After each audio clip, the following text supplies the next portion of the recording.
Liz Miller and I went to the same school. Although I remembered her well, she didn't seem to remember me. Liz quickly matured and became the owner of broad shoulders, a thin waist, narrow hips, and tall stature. She excelled in sports without difficulty. On the contrary, I grew up late.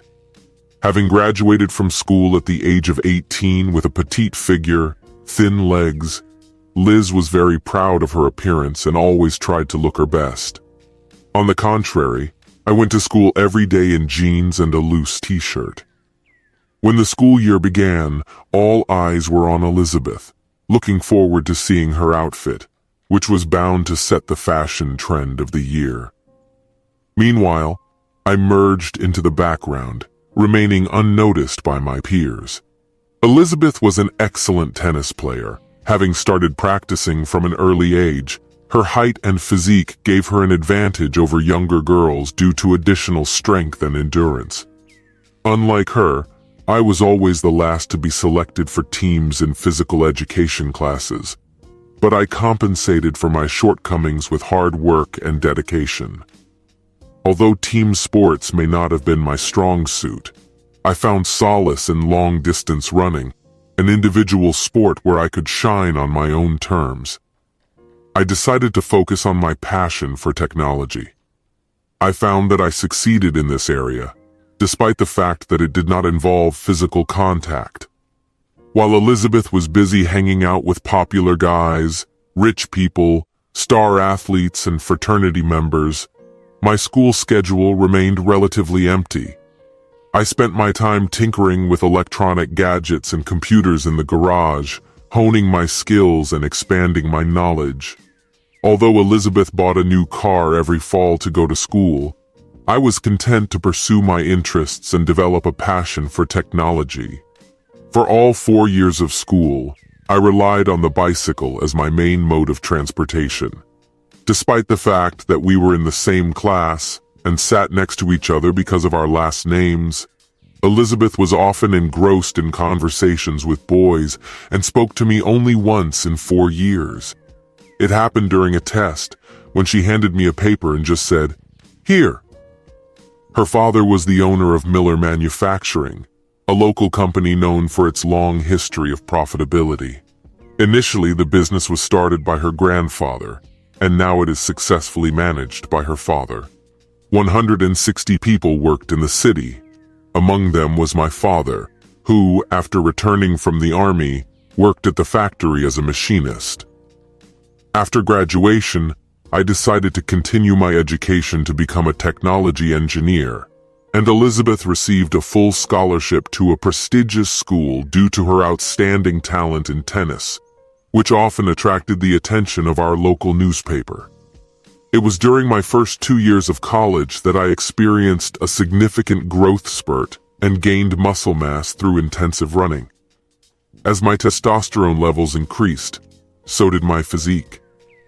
Being the best student, in great shape and with good height, I moved into the junior grade with a sense of confidence. During the Christmas holidays, I visited my parents and attended a party hosted by a classmate. At the party, I ran into Elizabeth, who looked amazing, but was clearly very drunk. Her boyfriend, who was also intoxicated, showed her disrespect. Disappointed, she slapped him in the face and announced that she was leaving, asking me to take her home. I woke up to the soft sunlight pouring through the window, gradually coming out of a state of drowsiness. Elizabeth was lying next to me and still asleep, but I felt a slight change in her movements. With a groan, she reached out and took my hand, and then suddenly froze. An expression of understanding appeared on her face. She turned to me, asking more and more questions. Jumping out of bed, she stared at me, demanding to know who I was and why I was in her bed. I quickly figured out how to defuse the situation. I confidently got up from my seat and met her gaze, explaining that it was me she asked to accompany her home while she was intoxicated. I told how I intervened to prevent her from getting into a potentially dangerous taxi, helped her when she became unwell, and stayed by her side to ensure her well-being throughout the evening. I made it clear that I acted out of concern for her safety and did not take advantage of her vulnerable condition. Talking about the events of the previous evening, I admitted that she was confused due to memory impairment. Despite her initial anger, her expression softened as she listened to my explanation. She quietly admitted, "I guess I really overdid it last night. I have fragmentary memories but nothing coherent. Do I know you?" I replied, "You know me, but you don't remember me. My name is Jeff Mullen, and we sat next to each other in most of our school classes. I was a skinny guy in jeans and a t-shirt, a complete geek." Elizabeth remarked, "You must be joking. I remember that you always got better grades than me. I may have borrowed the answers to some tests from you. I purposely put my test on public display because I was too shy to approach you personally. I was hoping that you would start a conversation because I couldn't muster the courage myself," I confessed. We both laughed about it to relieve the tension of waking up together. I jokingly suggested, "Now that you know I'm not a serial criminal, I can make you toast and black coffee to counteract the effects of our heavy drinking the night before." She smiled and agreed, saying, "Yes, please." On the way to the kitchen, I caught a glimpse of Elizabeth in the mirror on the wall and realized that she was looking at me too. While the coffee was brewing, I was happy to toast the bread and generously spread it with butter and grape jelly to quickly recharge my energy. Noticing a small white apron on the kitchen table, I decided to put it on. With a plate and a cup of coffee in my hands, I returned to the bedroom, prompting Elizabeth's sincere laughter. She found my attempt at modesty amusing when I put the coffee and plate on the bedside table. "There's a lot of jelly in this dough," she said with a smile. "Could you bring me a napkin? I'm probably going to make a mess," she added with a playful wink. I grinned and commented, "I don't need a napkin. Grape jelly is my favorite. I just can't get enough of him." Grinning, I went to the kitchen for coffee. When I returned, I found grape jelly scattered everywhere. She smiled shyly and confessed, "Oh, it looks like I made a mess." I knew that some men can be selfish, putting their own pleasure first, but I didn't do that. I didn't mind at all, especially considering that I often ran long distances. After taking a shower, we settled down in a dry place on the sheets, hugging tightly. I couldn't help but ask why she stayed with Carol instead of her parents. She answered softly, "It's a bit complicated. Family relationships and all that. I don't have the best relationship with my brothers." Sensing her discomfort, I changed the subject and asked about her plans for the rest of the day. Her face softened, and she began to talk. "I'll be running errands in the morning before Christmas, and I have a tennis match at 2 in the afternoon," she replied. "But there's a whole foot of snow outside, and I'm wondering how you're going to play tennis," I asked. "Don't worry, we have an indoor tennis court at the country club," she reassured me. Everything seemed to fall into place. I had an interview scheduled for 1 o'clock with Robert Miller, President and Chairman of the Board of Directors of Miller Manufacturing, Inc. It was a pretty good coincidence considering that I had just spent the morning with his daughter. I planned to spend more time with her in the evening. I haven't worn a suit since I graduated from high school, so I bought a new one especially for this occasion. Despite the events of that morning with Elizabeth, I felt nervous and excited before the interview. Taking a deep breath, I entered the office of Miller Manufacturing, where my cousin Sally met me. Our mothers were sisters, and Sally was 5 years older than me. Sally greeted me warmly and told me to sit down, informing Mr. Miller of my presence. Grinning impudently, I entered an office decorated with rich wooden panels, probably assembled in a bizarre oak grove. Mr. Miller stood up to meet me, extended a firm handshake, and offered to relax in one of the luxurious armchairs under the portraits of himself and his father. Eager to learn more, Mr. Miller asked about the reason for our meeting, and I continued to explain. As an undergraduate student at a state university, I am actively trying to complete a summer internship at Miller Manufacturing, which is my main choice. When asked why I chose Miller Manufacturing over other prestigious companies, I explained that this city has a special meaning for me. My family has deep roots here, and several generations before me called this city their home. My father was a dedicated employee of Miller Manufacturing after returning from military service, and I have always been inspired by the work done at this company. From an early age, I accompanied my father to work and absorbed valuable knowledge about industry from him. While many graduates aspire to major cities such as Chicago or Dallas, my desire is to stay here and make a meaningful contribution to the work of your company. I am well aware that I have to prove myself, and I am ready to work hard to achieve this goal. My goal is to do an internship at your company this summer and hope that next year I will get a full-time position, I said. At this point, Mr. Miller mentioned his daughter, Elizabeth. I understood the delicacy of this topic and chose my words carefully.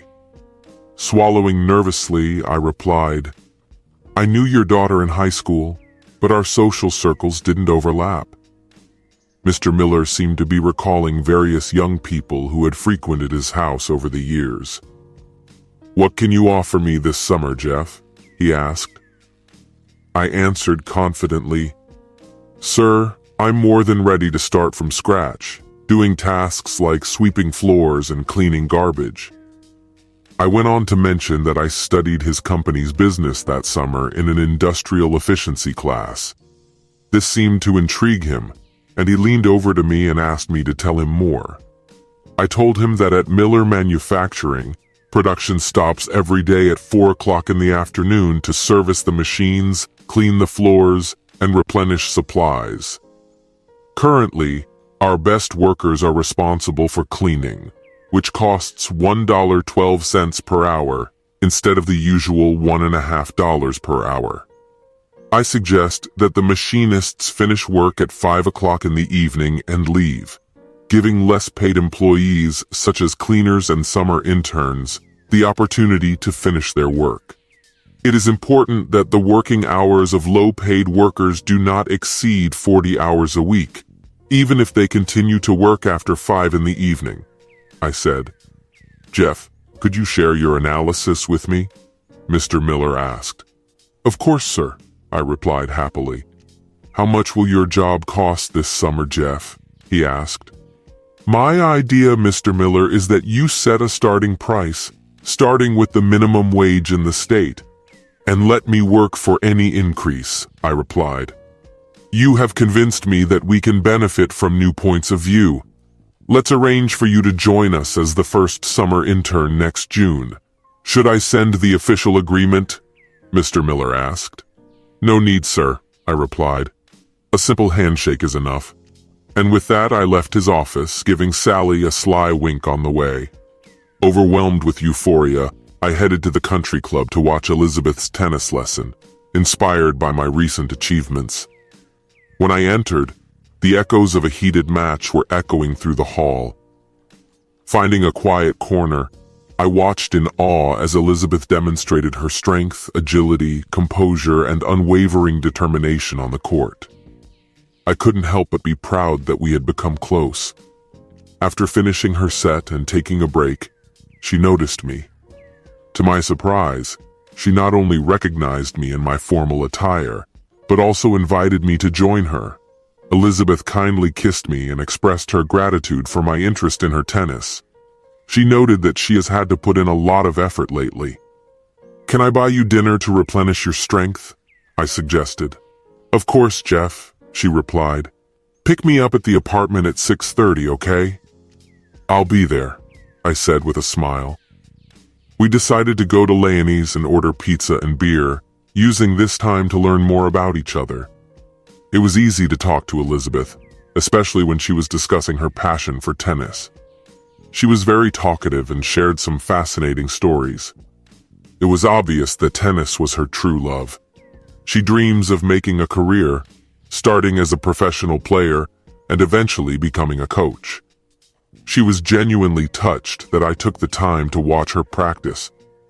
Unlike her past boyfriends, who were only interested in physical intimacy, she appreciated my sincere interest in her future life. When I asked about her family, she didn't seem to want to delve into the subject. She has 2 older brothers who work for Miller Manufacturing, but she has not developed a good relationship with either of them. She called one a dubious salesman and the other a timid accountant. Her father is a hard-working man, often busy with work. On the other hand, her mother is a complex person who creates problems for the family. That's why her father spends long hours at the factory. During a conversation with her that lasted more than an hour, she asked why I came to her tennis match in formal attire, questioning my knowledge of this sport. I explained that even though I play tennis, I haven't reached her skill level. I was just curious to see her passion. The reason for the suit was that earlier in the day I was interviewed for a summer internship with the hope of getting a permanent job after graduation. I signed up for an interview last month hoping to be home by Christmas, I said. How was the interview? She asked. Everything went just fantastic. I have received a summer internship which will begin in June, and I hope for a permanent job after graduation, I replied. But the moment I was so afraid of has come. Which company did you interview for? She asked.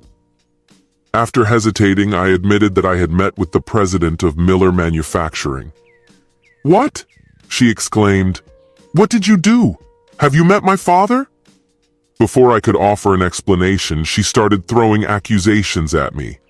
I had to intervene, firmly ordering her to sit down and specifying the time of the meeting. I stressed that I had no ulterior motives for meeting her father. I asked her to take a break to think about it, and begged her not to let this coincidence ruin our evening. The intensity of her gaze was sharp enough to cut me in half like one of the plasma cutters in the factory. She sat there taking deep breaths, as if she had just lost a tennis match. Finally, she spoke. Of course, I understand everything. But what is the probability that you suddenly appeared the day before the scheduled meeting with my father? And coincidentally, on the same day that our relationship began. The probability seems pretty low, doesn't it? Did my name happen to come up in your conversation with him? She asked. Yes, I confirmed. Then she rolled her eyes and looked at me with a piercing gaze again. And what of it? Your father asked if we were in the same class and if I knew you. I replied that we were in the same class, but we didn't spend much time together. That was the end of the conversation. He also noted that I don't fit the typical profile of the guys who usually come to you. I replied rudely. I just wanted to warn you in advance before your father tells you about his new summer intern. I didn't want you to be surprised, I added softly. I appreciate that you warned me in advance, Jeff. It was thoughtful of you. But what does it mean for us? Elizabeth asked. I took her hand and calmed her down by telling her how much I enjoyed spending time together. She's the most charming person I've ever been with, and I really want our relationship to continue. A temporary job for her father this summer shouldn't be a big problem. Who knows? Maybe he'll even fire me on the first day. Let's just take it as it is and see where this journey takes us, I said with a laugh. Do you mind if we replay this? I asked. She smiled and nodded in agreement. While you're busy with your dreams of industrial engineering and I'm indulging in my passion for tennis, we can eventually go our separate ways. In the meantime, let's treasure the time we have.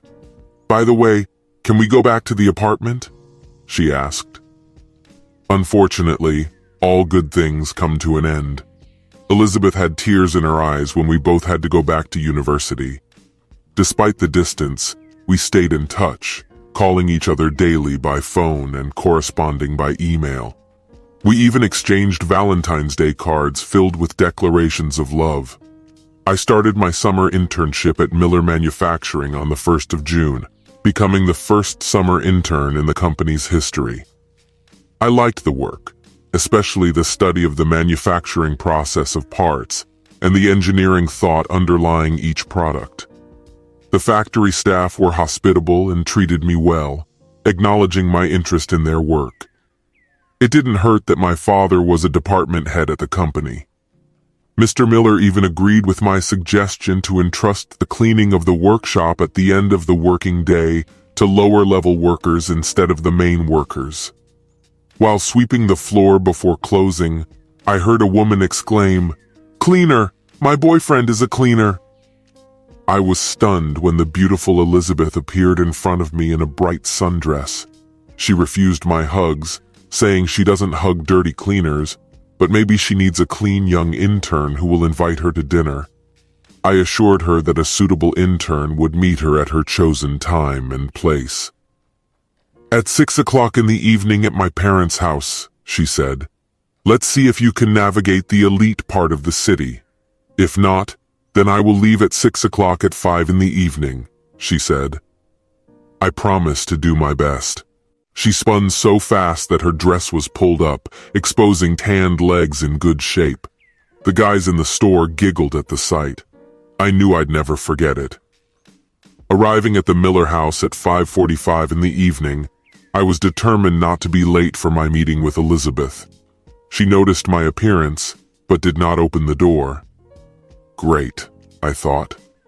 I went to the front door and rang the bell. I was grateful that I was wearing good khaki trousers and my best shirt. When the door opened, a well-dressed woman greeted me and asked, "How can I help you?" I introduced myself as Jeffrey Mullen, who came to see Miss Elizabeth Miller. With a slight smile, she confirmed that Miss Elizabeth was expecting me and invited me to sit down. At exactly 6 o'clock, Elizabeth came down the stairs, greeted me with a smile, and jokingly remarked, "I thought you weren't coming. Usually the cleaner does not come to the front door of the chairman of the board." I grinned and replied, "You're right, the cleaners don't come." "I'm the first summer intern," I said. "Should I introduce you to my parents?" Elizabeth asked. "With pleasure," I replied. Elizabeth led me into the family room where her father was engrossed in a book and her mother was watching TV. "Father, Mother, I want to introduce you to my companion for this evening, Mr. Jeffrey Mullen," Elizabeth announced. I greeted Mr. Miller with a nod and said, "Good evening, sir." He returned my nod with a warm smile.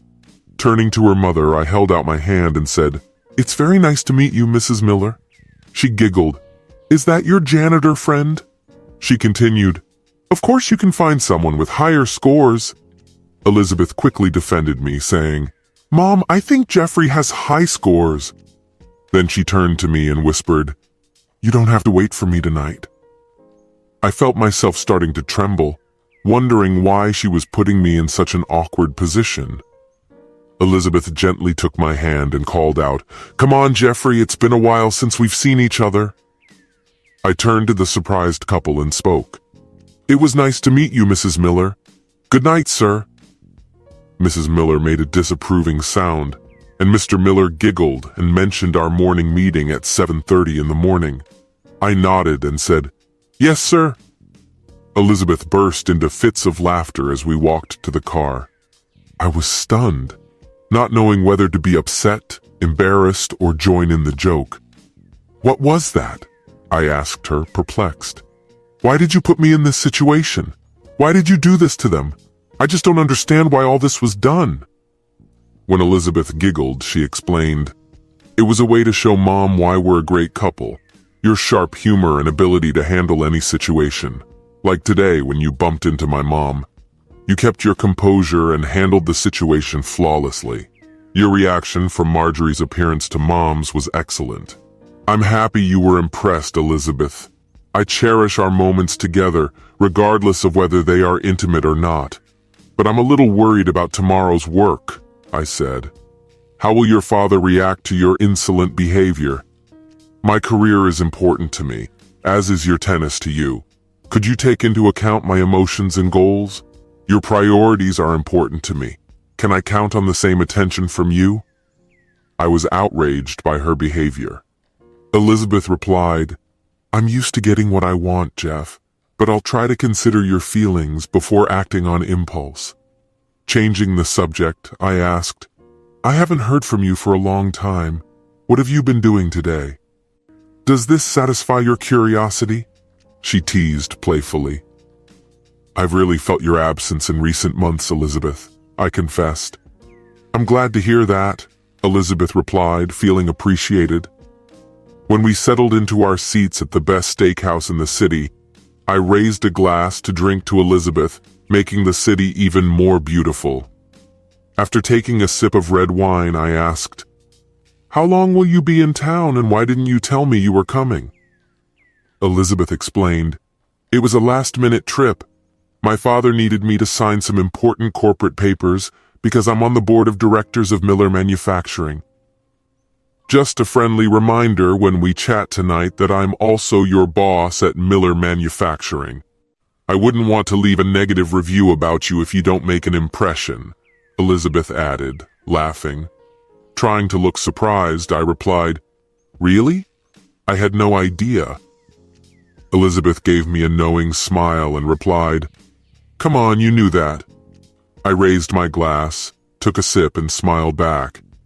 She knew that I had done my homework and found out that Elizabeth, John, and Sam owned 30% of the company's shares, and a group of senior employees owned 10%. Mr. Miller retained the right to vote on all their shares. Since I had to be at work early in the morning and Elizabeth was sleeping restlessly, we didn't have a chance to talk or be intimate. Elizabeth left shortly before noon to start working at a tennis camp in Wisconsin, where she engaged in various activities, including teaching, babysitting, cleaning the house, and, of course, playing tennis. Despite the separation, we kept in touch through letters, phone calls, and emails until we finally reunited at Christmas. At that time, we were each living our own lives. I spent the rest of the summer immersed in the world of precision parts manufacturing. Miller Manufacturing, a longtime player in the industry, boasted a strong customer base, especially in the aviation sector. With major contracts from Boeing, Spirit Aerosystems, and Cessna, they were a force to be reckoned with. John Miller, the head of marketing and Robert Miller's eldest son, considered me a thorn in his heart, especially when he found out about my relationship with Elizabeth, his younger sister. He constantly belittled his sister, ridiculing her either as an overbearing sister, then as a witch in heels, or just as an overbearing person. Despite the fact that Elizabeth was 8 years younger than him, she, as Robert noticed, enjoyed pissing him off. John lacked knowledge in the field of precision parts marketing. Instead, he relied on outdated sales tactics of the 60s and 70s, get the customer drunk, and then make a deal. Despite the fact that experienced purchasing agents went directly to the shop manager for spare parts and specifications, John abused the company's funds, spending them on drinks and parties at the company's expense. Robert turned a blind eye to John's behavior because he was a family member and worried about the financial well-being of John, his wife, and children if he had to look for work elsewhere. The third brother, Sam, became a disappointment. He was an introvert, he lacked communication skills, and he was completely unable to cope with his position as a material purchasing manager. Sometimes the whole factory stopped because Sam couldn't get the necessary materials for production. In his spare time, he often drank and fished, which led to his erratic presence at work. John mentioned that Sam himself referred to being bullied by Bossy and admitted that he did not have the courage to confront her. There were rumors that Bossy humiliated him after she caught him behaving inappropriately with a muscle magazine that hid Playboy magazine. Despite his bachelor status and reserved nature, Sam could not get rid of the scandal that tarnished his reputation at work. Intrigued by my own inquisitive nature, I discovered innovative methods and materials for production at Miller. Experimenting, I came up with a more efficient technique for disconnecting agricultural equipment from tractors. I willingly discussed my idea with Dad and offered to present it to Robert. But Dad warned me against it. He explained that Robert would most likely reject the idea and pass it on to John, who would most likely ignore it and hand it over to Sam for cost estimation, which would eventually lead to a dead end. Many employees in this workplace have innovative ideas that often go unrecognized. I was thinking about filing a patent application for these ideas on behalf of the company, but realized that most likely they would not be taken into account. Based on the knowledge I gained in college while studying patent science, I took matters into my own hands. Having founded Mullen Marketing LLC, I devoted my free time to developing and refining a prototype. With the help of Craig, a lawyer I know, I contacted the patent attorney. By the end of the summer, I had filed 4 patent applications. Throughout this process, Elizabeth and I have been in touch by email and phone. Her life revolved around tennis, while mine was focused on engineering. Despite the difference of interests, we managed to reunite for one evening during Christmas, when Robert invited the family on a trip to Naples, Florida. The evening was filled with tenderness, deep conversations about our future, and a new bond between us. While I was preparing for my college graduation exams, my lawyer broke the unexpected news about my patents. "Do you agree to receive $250,000 for your patent for rapid extraction?" he asked. Without hesitation, I answered, "Absolutely." He told me about the opportunity to earn more by agreeing to pay $1 per unit for 10 years. At the same time, he advised me to keep this information secret, as he suspected that John Miller might try to interfere. He suggested quietly transferring the deductions to Mullen Marketing. In addition, he talked about another possibility: the house that the bank wanted to sell. Despite the fact that the house required cosmetic repairs, it was structurally reliable. Using some of the patent money as a down payment, I was able to purchase real estate and become the owner of the house. Robert Miller and I have reached an agreement that I will work at Miller Manufacturing as a chief engineer on a permanent basis. Although the salary offered was not as competitive as some of my colleagues, I was attracted by the potential for growth and success in this role. With youth on my side and a strong desire to succeed, I devoted myself to a hard work week and then focused on repairing my new home. Leisure activities such as partying, playing golf, and dating took a back seat as my career and personal responsibilities were my priority. Despite my busy schedule, I tried to keep in touch with Elizabeth, but due to her busy tennis tour, regular communication was difficult. One day, Elizabeth suddenly appeared when I was painting the living room. The house was in a mess. Napkins were scattered everywhere. Her first reaction was to ask about the chaos. She asked what kind of mess I was creating. I jokingly replied that I liked the atmosphere of a love hut better than the mess. But her reaction was not so frivolous. She harshly criticized my taste and found this place uncomfortable. She suggested that I hire someone to finish the repairs quickly. I reminded her of my official duties and the pressure from the members of the board of directors. Unfortunately, we didn't reach an agreement. I agreed to book Elizabeth a room at the Hyatt Hotel, and we spent a pleasant evening together. Elizabeth often surprised me with her visits between tennis tournaments in the summer. We spent time together before she left again for a few weeks. One day, when she was doing laundry at my house, she accidentally spilled a pack of protective products out of her suitcase. She casually remarked, "It's better to be safe." Although I was tempted to get upset, I realized that our relationship was not exclusive, so I decided not to pay attention to it. From time to time, I joined her in tournaments when it coincided with my schedule. During one of our trips, I noticed other men trying to strike up a conversation with her, but she politely declined their advances. It seemed to me that she would be more sociable if I wasn't around. Despite the distance, we managed to maintain a relationship until the tennis tours came to an end. In the meantime, my career flourished as I implemented innovative procedures that increased the efficiency and profitability of the plant. While studying our products, I was constantly generating new ideas for patents. By the end of my first year, I had accumulated a significant amount of savings, which eventually benefited Miller Manufacturing.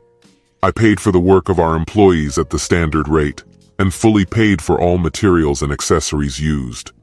By promoting these patents, I ensured the completion of the first batch of production at Miller Manufacturing. In fact, I have created more new businesses than our marketing director.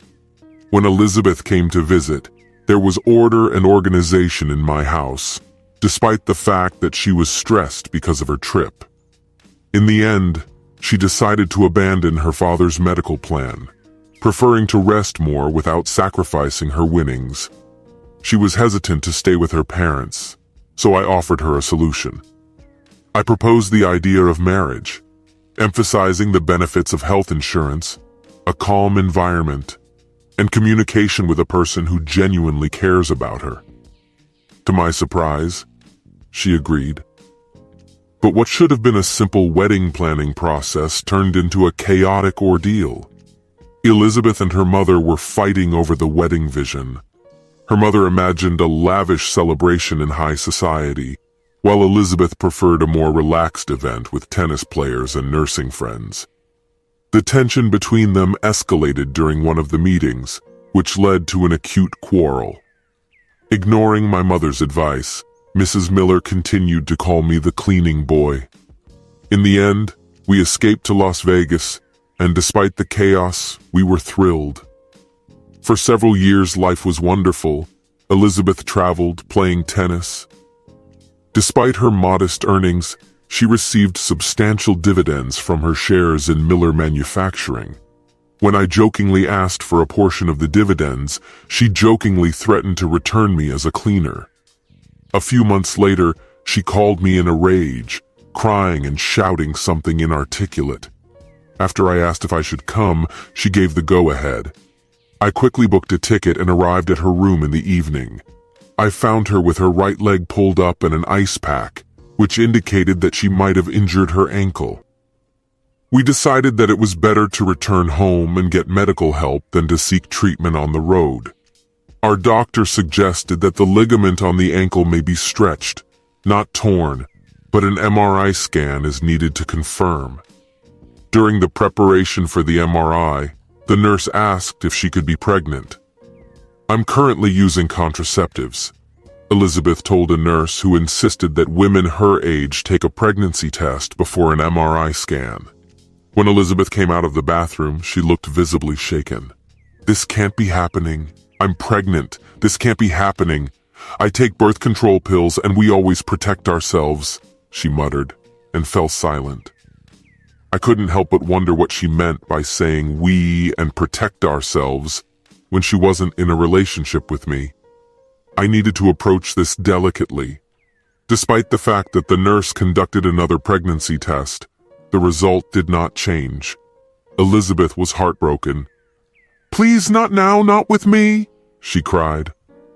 It's safe to say that Elizabeth wasn't thrilled about her pregnancy. I tried my best to comfort her, assuring her that everything would work out in the end, even though she had a long road to recovery before she could return to the tennis court. Despite the setback, Elizabeth got a job coaching the school's girls' tennis team. Having no physical opportunity to participate in competitions, she directed all her efforts to teach girls not only the basics of the game. Her dedication paid off when the team won the state competition. Using the resources of the school, she also worked tirelessly to rehabilitate her injured knee. As her belly grew, so did her discontent. She found flaws in everything, even when her breasts increased in size. When I asked her about her intention to breastfeed, she rejected the idea, saying that her precious portions of breasts would eventually turn into lifeless bags. The delivery process was far from simple, and she suffered from prolonged contractions. I was standing next to her in the delivery room when the nurse announced, "You have become the mother of twin boys." Under the influence of the drugs, she muttered, "Are they dark? They can't be dark." "No, they're light," the nurse replied with a note of annoyance. I had my suspicions about her loyalty again, although there was no concrete evidence. While she was in the hospital, the doctor asked her to have a tubal ligation to prevent future pregnancy.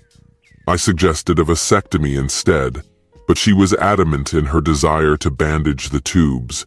It dawned on me that if I had a vasectomy, she could still get pregnant by someone else. Perhaps her insistence on being sterilized was not related to me, but rather to her own motives. When Cameron and Cody joined our family, my mom and grandmother turned to her for help. Elizabeth, unsure of her maternal abilities, gratefully accepted their support. My grandmother, an energetic old lady, simply adored children and spent most of the day in our house for the first couple of months, from 8 in the morning to 5 in the evening. Elizabeth was very glad that she had a personal nanny who helped her take care of the children. Meanwhile, she devoted her time to physical therapy to recover from her knee injury and return to competitive tennis form. Over time, my mom decided to leave her teaching job to become a full-time nanny for our growing family. Having regained her mobility, Elizabeth returned to playing tennis with a new passion. Having a lot of free time, being wealthy and unemployed, she spent her days participating in matches, tournaments, clinics, and symposiums. Despite her family responsibilities, she seemed to put her interests first. Feeling uneasy about her loyalty, I decided to take drastic measures and hired a private investigator to keep an eye on her. The detective tracked the location of her car, recorded audio recordings, and even hacked her mobile phone to monitor her conversations. Although the cost of these actions was high, it paled in comparison to the potential costs of divorce. Unfortunately, Elizabeth's behavior did not improve, and I even more doubted her true intentions. She criticized all aspects of our house. From the color of the walls to the size of the cabinets, nothing seemed to meet her high standards. Even my dear family heirlooms were deemed unworthy of being displayed in her presence and sent for safekeeping. I tried to help around the house, but my efforts only made her situation worse. Whether it was folding laundry or taking out the trash, every job was met with harsh criticism and condescending attitude. It seemed that no matter what I did, in her eyes, I would never be able to do anything right. As soon as Mom left for the day, her incessant conversations would resume. Taking care of the boys has become for me the only source of joy in our home. Living in a middle-class neighborhood didn't match her preferences. She considered herself superior to others, especially thanks to the solid dividends from Miller. She indulged in lavish spending, even became a member of the country club. While she was having dinner there every day, I was worried about our negligent children. Our once passionate intimacy has almost faded away. The signs of divorce were becoming more and more obvious, but getting rid of them seemed an insurmountable task. I felt trapped by her. I couldn't bring myself to abandon my sons or jeopardize my position at Miller Manufacturing, of which I was a co-owner. When a private investigator uncovered my wife's infidelity, I was afraid that she would return home drunk, anticipating intimacy, perhaps with the DNA of another man. On the advice of the investigator, I quietly acquired a tool to collect evidence of her adventures. Instead of cleaning it myself, I sent it to the lab for analysis for traces of DNA left by another person. An unexpected solution appeared on the real estate market. She wanted to buy a multi-million-dollar house in the country club area, but despite the huge payments eating up her dividends, she was determined to make it happen. She seemed fixated on this house because it surpassed her mother's house in both size and value. In the meantime, my attention was diverted to buying expensive CNC machines through my company to rent to Miller. In Robert Miller's absence, I was practically in charge of the plant, and John mostly relied on me to delegate responsibilities. I recently got the position of production manager and successfully negotiated a job description that gives me autonomy and allows me to purchase equipment worth up to $500,000 without requiring the approval of the board of directors. This allowed Mullen Machine to purchase the machines and lease them to Miller, effectively addressing our urgent need to remain competitive in the market. Despite the profitability of the Mullen Machine, I found that I needed a loan to purchase the equipment, as the necessary improvements at the factory reduced the dividends. But my banker informed me of a significant obstacle. I will not be able to get a loan for equipment if I remain tied to the mortgage on a new house. Similarly, she could not get a loan without providing a certificate of my income. Having reached an impasse, Craig offered to conclude a prenuptial agreement after the divorce. This agreement, similar to a divorce settlement, stipulated that I waive any financial claims to her personal assets, such as Miller shares. Although I will not appear on the documents for the mansion or the loan, I will still be responsible for paying the monthly rent, which is half the payment for the house, as well as for insurance and taxes. Craig cunningly drew up a permanent payment agreement that reflected the terms of the divorce agreement. The situation was temporary, but it gave me the opportunity to develop Mullen marketing without any obstacles. In the eyes of her and her lawyer, I seemed to have only my own small firm and personal property, giving the impression that I was of little financial importance. They did not know that her company's stock price was falling, and it was becoming increasingly difficult for her to fulfill her financial obligations.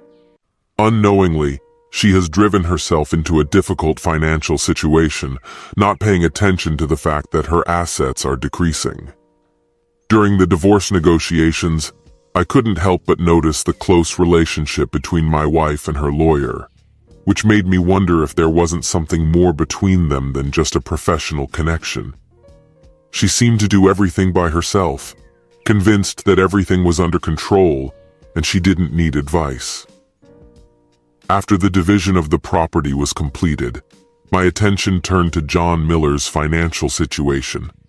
It was clear that he was in serious trouble, drowning in debt due to his extravagant lifestyle of partying, alcohol abuse, luxury cars, and women. His wife, Sherry, came to me for help, worried that their marriage was on the verge of divorce because of his reckless spending habits. Despite John's initial distrust, I tried to assure him of my continued support and care, even offering to help in the future. A month later, John found himself in a difficult situation. He was arrested for drunk driving. Feeling desperate and depressed due to mounting debts and the potential danger of imprisonment, he needed a significant amount of money to secure his release. I intervened and offered him a loan secured by his shares, providing him with a much-needed lifeline.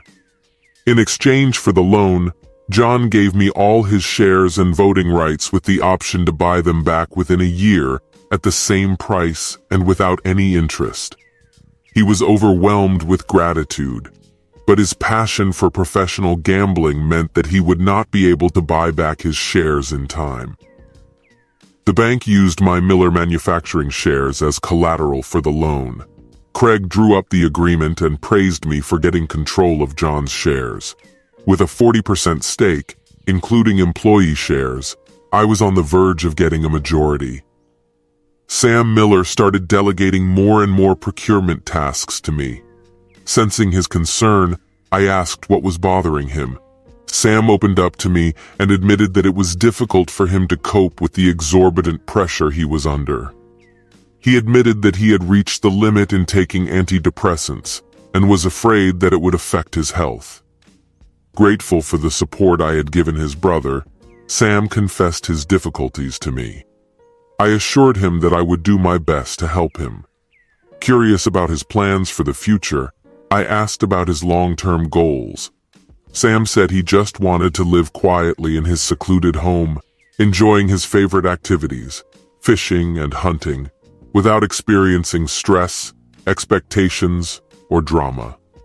When I offered to buy his shares in Miller, Sam refused, saying that he had already unsuccessfully tried to sell them. No one is interested in acquiring them, especially considering that John and Elizabeth own shares. They can treat small shareholders badly, just like they treat me. If I sold them, I would have to worry about making smart investment decisions for my future. But if you could provide me with monthly payments for the rest of my life in exchange for my shares, would I give them to you? Sam reported. I'm able to do it, Sam. How much would you like to receive monthly? I asked. Jeff, $10,000 is enough for me to live comfortably, he replied happily. I can handle this, Sam.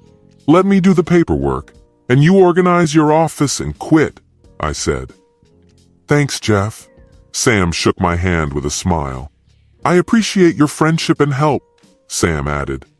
Craig was thrilled when I talked about a lifetime contract that Sam would pay him $10,000 a month.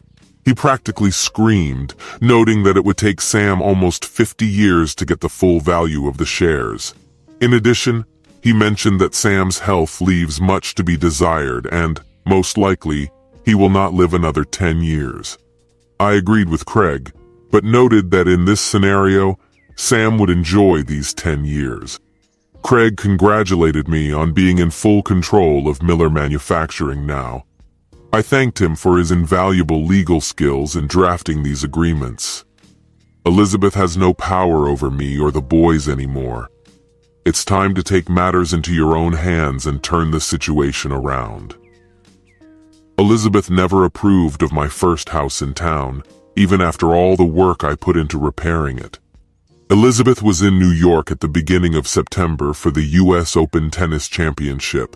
I took the opportunity and moved our belongings from the mansion to the old house without hindrance. By evening, the boys and I were comfortably settled. They no longer asked about their mother because she rarely appeared around, and when she did, she inspired them with fear. Despite my attempts to contact her at an inconvenient time when she could be with someone else, I either got through to her voicemail or received a rude refusal and no follow-up calls. After taking all our belongings out of the mansion, I left Elizabeth a note in which I informed her that I would not pay the rent for September, since I had vacated the premises. The next morning at the office, I asked Sally to send out 14 days' notice of the upcoming meeting to all shareholders. At our meeting, we will consider issues related to the renewal of the shareholders, the change of management, and the approval of dividends for the third quarter, I said. Sally expressed her uncertainty by stating, "There's a lot going on that I'm not aware of.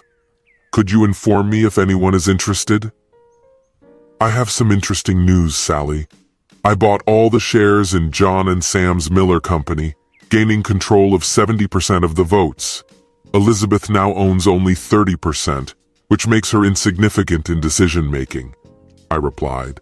Sally replied enthusiastically, "I've despised this woman since high school."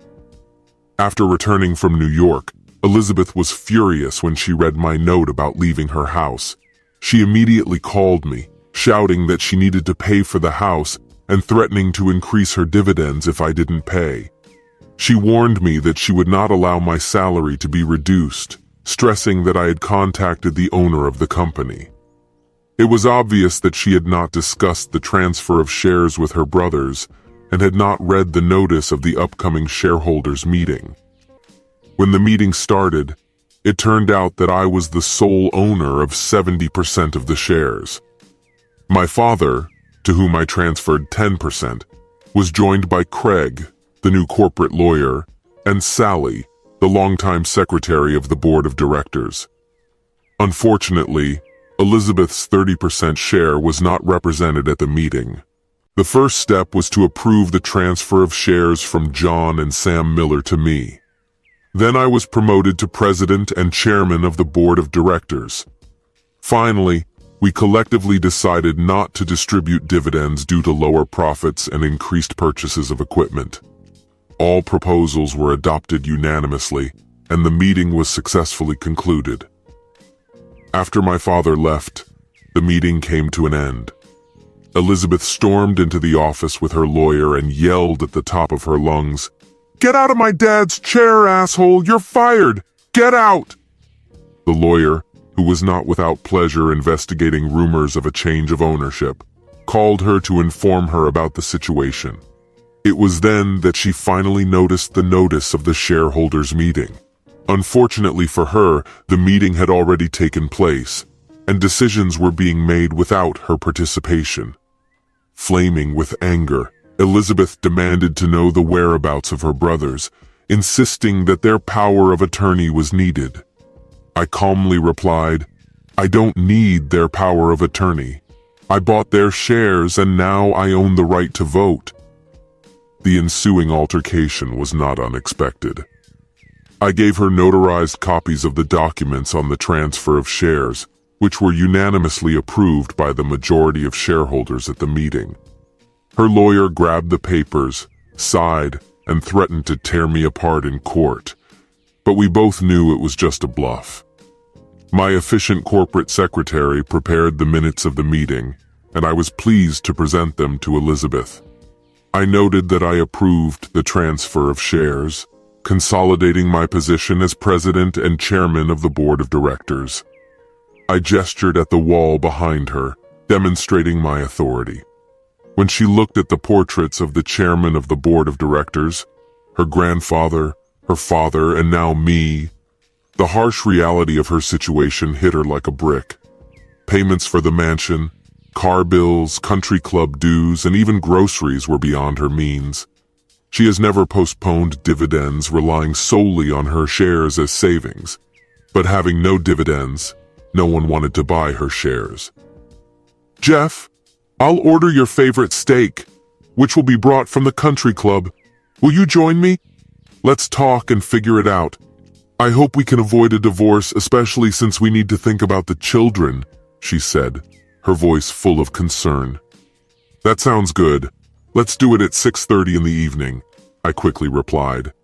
It was clear that she was becoming increasingly desperate, resorting to talking about boys. Having experienced all the pain she caused me, all her frivolous adventures, I was ready and eager for this conversation. When the clock struck 6:29, the doorbell rang, and Elizabeth quickly opened it, looking amazing and collected. Her flawless makeup and hairstyle caught my attention, as well as the silk dress that accentuated her figure. "Jeffrey, there's no need to ring the doorbell. This is your house," she said with a smile. I was worried that I might get in the way, I confessed. "You're welcome, Jeff," she assured me. "How about a glass of wine?" she suggested. "Yes, please," I replied kindly. Getting straight to the point, she remarked, "You may not have exceeded my expectations from Miller Manufacturing, but you managed to accelerate the company's development by about 20 years. How did you manage to convince my incompetent brothers to sell their shares to you? It was a brilliant move. Now the company is completely in our hands, just you and me. I have champagne ready to celebrate this wonderful achievement after dinner," she said coquettishly. "Elizabeth, to achieve this, it took a lot of effort, and to be in the right place at the right time. Since you were away from home so often, I had the opportunity to focus on the task at hand. But to be clear, the boys and I have moved because I am starting divorce proceedings at the end of this week. In the future, this company will cease to be a joint venture. Most of the shares belong to me, and my decisions will be final.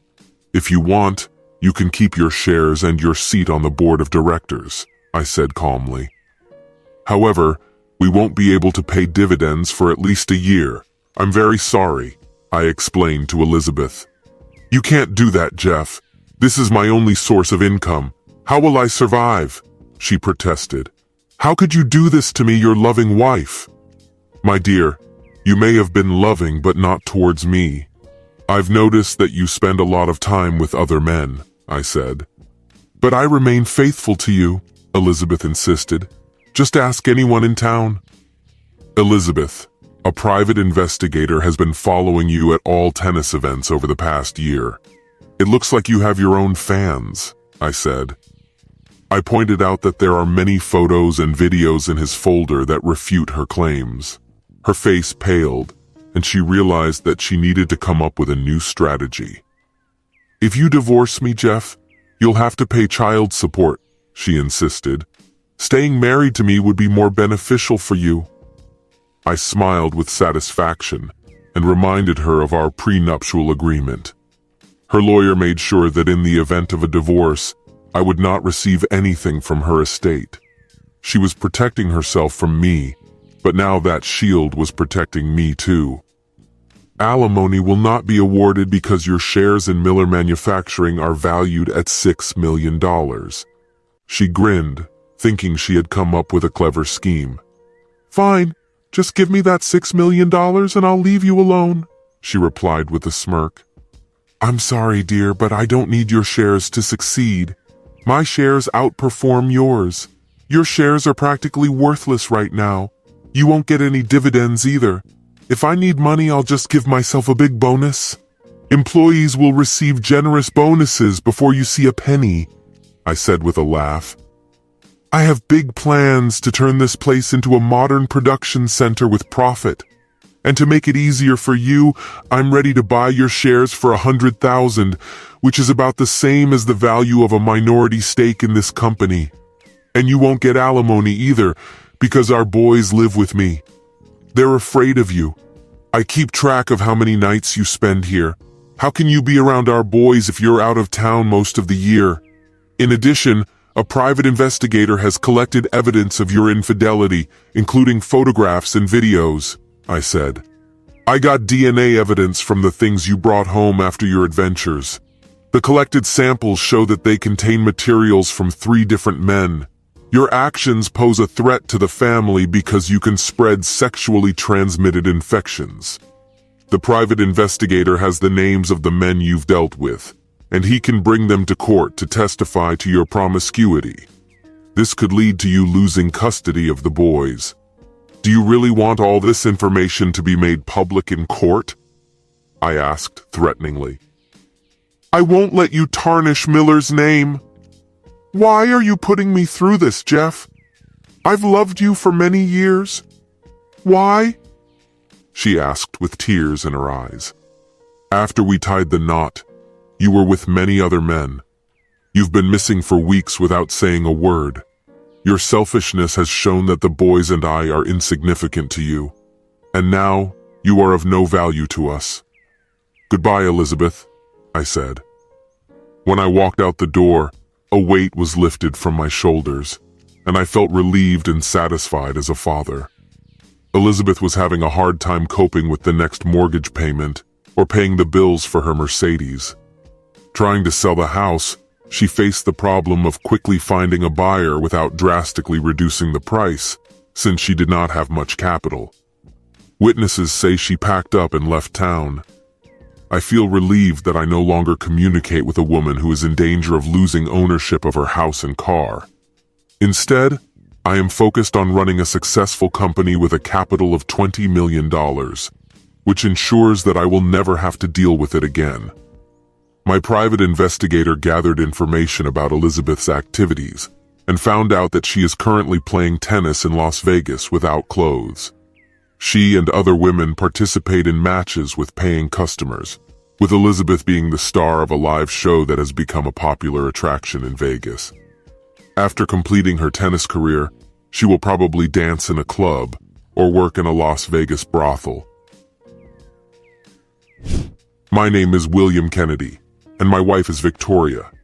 She prefers to be called Victoria, and that's what everyone who knows her calls her. In the circle of family and friends, I am known as William. Interestingly, my boss at work, who adheres to an official manner of behavior, invariably refers to me as William. Our professional relationship is positive, and I find satisfaction in my role. I work as a lawyer for a company specializing in management consulting and accounting, with an emphasis on corporate law. Despite the fact that my work requires a long working day, I can flexibly adjust my schedule depending on the requirements of the project. Meeting deadlines is very important, and I try to meet them on time to avoid problems with my superiors. On the other hand, Victoria works for a publishing company and mostly works at home, devoting her time to editing various written works. She likes the freedom to set her own work schedule, which allows her to combine her responsibilities with caring for our 3 children. Our family consists of 2 daughters, aged 8 and 6, and a 5-year-old son. In our hectic schedule filled with numerous chores and commitments, we try to fit moments of pleasure into our daily routine. As a couple, we try to find time to go out together at least twice a month, and although we don't always manage to achieve this goal, we work hard to make our relationship a priority. "Has it ever seemed to you that we are missing something?" asked Victoria. I replied, "I'm not really sure. What exactly are you thinking about, Victoria?" She continued, "Lately it seems to me that we are stuck in a monotonous routine. I wonder if you feel the same way, my love." Curious, I asked, "How do you feel about this routine?" Victoria explained, "It seems that our days revolve around work and taking care of children. We don't have time for ourselves." Thinking about her words, I realized what she was getting at. "Would you like to go on vacation together? We could arrange with your parents to look after the children for a week and go to the Caribbean to soak up the sun and relax on the beach. We both need to rejuvenate," I suggested. To my surprise, Victoria replied, "It sounds great, dear, but I have another idea how to bring some excitement into our lives."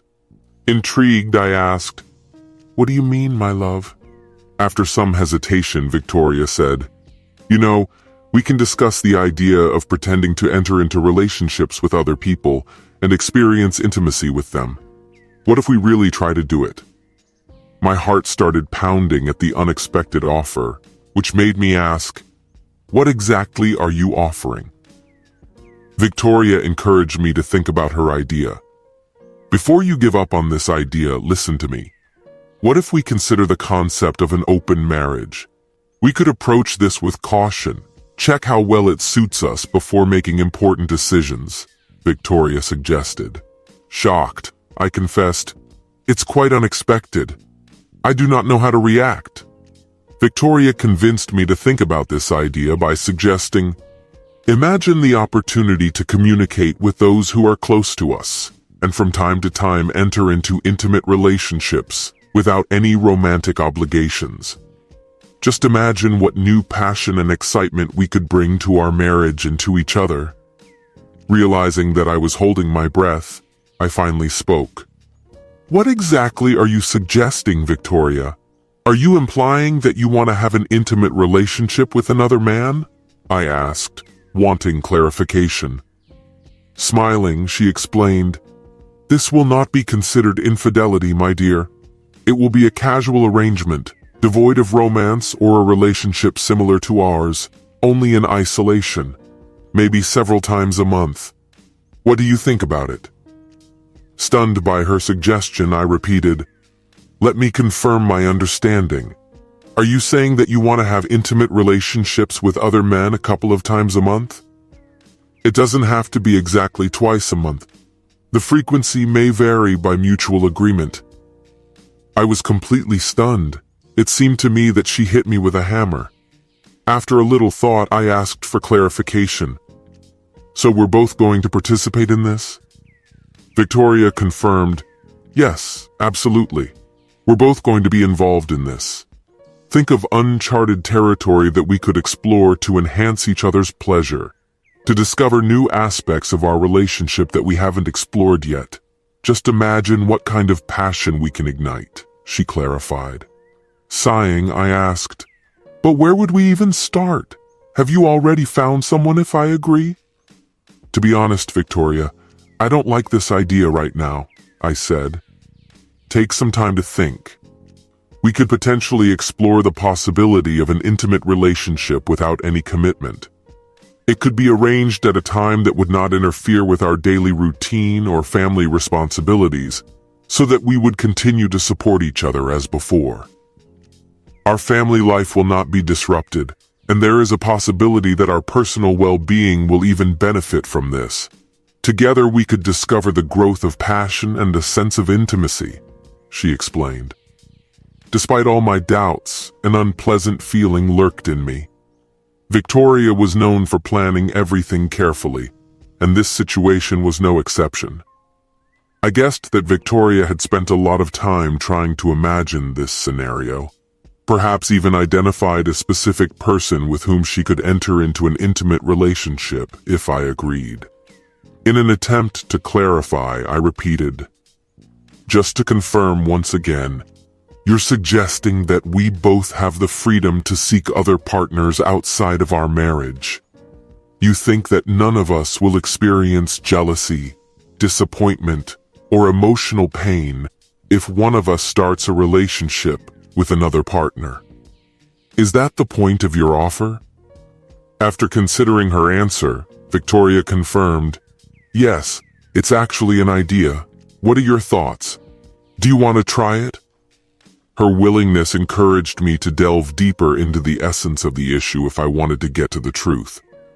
I couldn't help but wonder about the identity of the man she would like to have an intimate relationship with. "If I agree to this unconventional idea, when do you suggest we start?" "And who is this man you have in mind?" I asked, wanting to clarify the situation. Her enthusiasm for me agreeing to her plan inadvertently revealed the hint. "Well, there's this guy, Ian, from the publishing company. He often invites me to lunch when I'm in the office. He's younger than us, and according to others, he's already in a relationship," Victoria said, inadvertently revealing her interest in a younger man named Ian. "So, Ian, huh?" I remarked, processing this newfound information. "Darling, what do you think?" "Do you mind trying something else to spice up our marriage?" she asked. I replied, perplexed. "I don't understand how your relationship with another man will improve our relationship. If our goal is to deepen intimacy, shouldn't we focus on exploring ways to strengthen it together, between us, and not with someone else? How will getting to know another person improve our bond?" "I just want us to stay in the center of our attention," I clarified. "Think about what fresh views and ideas we could learn from each other, as if we hired an assistant to find innovative ideas. Perhaps we could seek the advice of a therapist together," she suggested. "I don't believe that your relationship with another man will benefit our relationship," I said. Despite my reservations, Victoria did not want to give up the idea of consulting with a psychotherapist, Zax. "Dear, please believe me, I really believe that my proposal meets our interests." "I would never do anything that would jeopardize our marriage," she claimed. Getting more and more frustrated with her persistence, I replied, "Victoria, I have no authority to control your actions, but I can express my concern about how this might affect us and our family. Consider this an opportunity for both of us to go on an adventure. Imagine the potential for growth and learning that this experience can provide," she urged. "Victoria, this is not the same as signing up for a course. You're suggesting that we have an intimate relationship with another man?" I said irritably. Depressed by the situation, I muttered to myself as I got up from the table and headed to the men's room to tidy myself up. Looking at my reflection in the mirror, I couldn't get rid of the feeling that she was hiding secret motives and seemed determined to get her way, despite my reservations. After splashing cold water on my face and regaining my composure, I returned to the table, still not sure if Victoria's plan would strengthen our marriage. On the contrary, I was afraid that he would only add additional difficulties to our already difficult life. Considering that our plates are already overflowing, the idea of involving other people in an intimate relationship, even by mutual consent, seemed to me an unnecessary complication. What bothered me the most was that when I married Victoria, I imagined an exceptional relationship. For me, marriage symbolized commitment to loyalty and like-mindedness. This expectation was reinforced by the vows we exchanged, promising to remain faithful to each other. It became obvious that my wife was not satisfied with our marriage, and this realization depressed me. The next 2 weeks were marked by a tense relationship between us. Victoria continued to smile encouragingly, waiting for me to agree to her proposal. She noticeably intensified our usual intimate relationships, which usually took place twice a week. During the week, she expressed a desire for intimacy every evening. After putting the children to bed, she would take my hand and lead me into the bedroom. We took a shower together, exploring each other with soapy hands. Victoria's attractiveness and physical fitness were obvious, indicating a thirst for intimacy beyond our usual schedule. I couldn't help but wonder if I was neglecting her needs. In bed, she showed such enthusiasm and willingness, which I have not seen for many years. She expressed a desire to experiment with various positions that we hadn't tried before we became parents. While we were participating in these intimate meetings, I couldn't help but wonder if our routine had become monotonous and whether finding intimacy with other people was the right decision. A week passed, and I decided that she had given up on the idea of an open marriage. Perhaps her true desire was just more intimacy. But my assumptions turned out to be wrong when Victoria started initiating nocturnal intimacy again. After a particularly stormy meeting, during which she involved me twice, she brought up the subject again. "Darling, have you thought about trying an open marriage, as I have already suggested?" I was stunned by her persistence. "I must admit that lately you and I have been making love more and more often, and I secretly hoped that you had reconsidered your idea," I confessed. Victoria acknowledged the recent closeness between us, but expressed a desire for variety and excitement in our intimate meetings. "We need to change some things to make them more exciting. I think this is something we can learn by exploring relationships with other people," she clarified. Depressed that she was still interested in a free marriage, I asked her, "So you're still leaning towards an open marriage with other men?" My tone reflected my dissatisfaction with the situation. "Don't worry, William. Consider this an opportunity for personal growth and bringing new experiences to our marriage. The passion and excitement you crave. Are you with me now?" Victoria encouraged. "This is a chance for both of us to enter uncharted territory and bring new aspects to our relationship. I think it will strengthen our bond as a couple," she added optimistically. "Victoria, as I said before, I don't dictate decisions to you. You are independent in your choice. If that's really what you want, then I suppose you'll act even if I don't quite agree," I humbly admitted. "Be careful getting what you want, because any choice is fraught with consequences," I advised. "Thank you, William. Believe me, it will be useful for both of us," Victoria optimistically confirmed. After this conversation, the decision seems to have been made. I left the room to pour myself a strong drink. I've accepted that irreparable damage has been done to my marriage, and it's useless to try to convince Victoria. She got the freedom she wanted. She started dating other men, and there was nothing I could do to prevent it. Despite the chaotic circumstances, it's time for her to face the consequences of her choice. A month later, Victoria wasted no time in arranging a meeting with Ian from her workplace. Despite our agreement not to spend the night with lovers, Victoria and Ian met twice a week. After the fourth meeting, she started texting me late at night, citing intoxication from wine and inability to drive. I found her sudden need to stay the night quite convenient and suggested she take a taxi.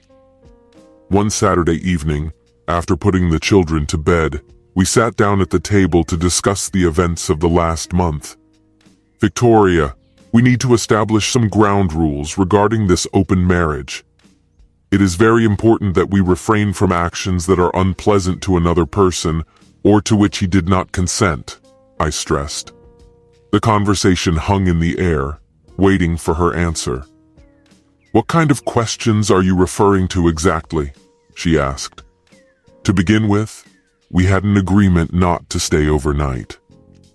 But you've stayed overnight with Ian 4 times in the last 2 weeks, which is against our agreement.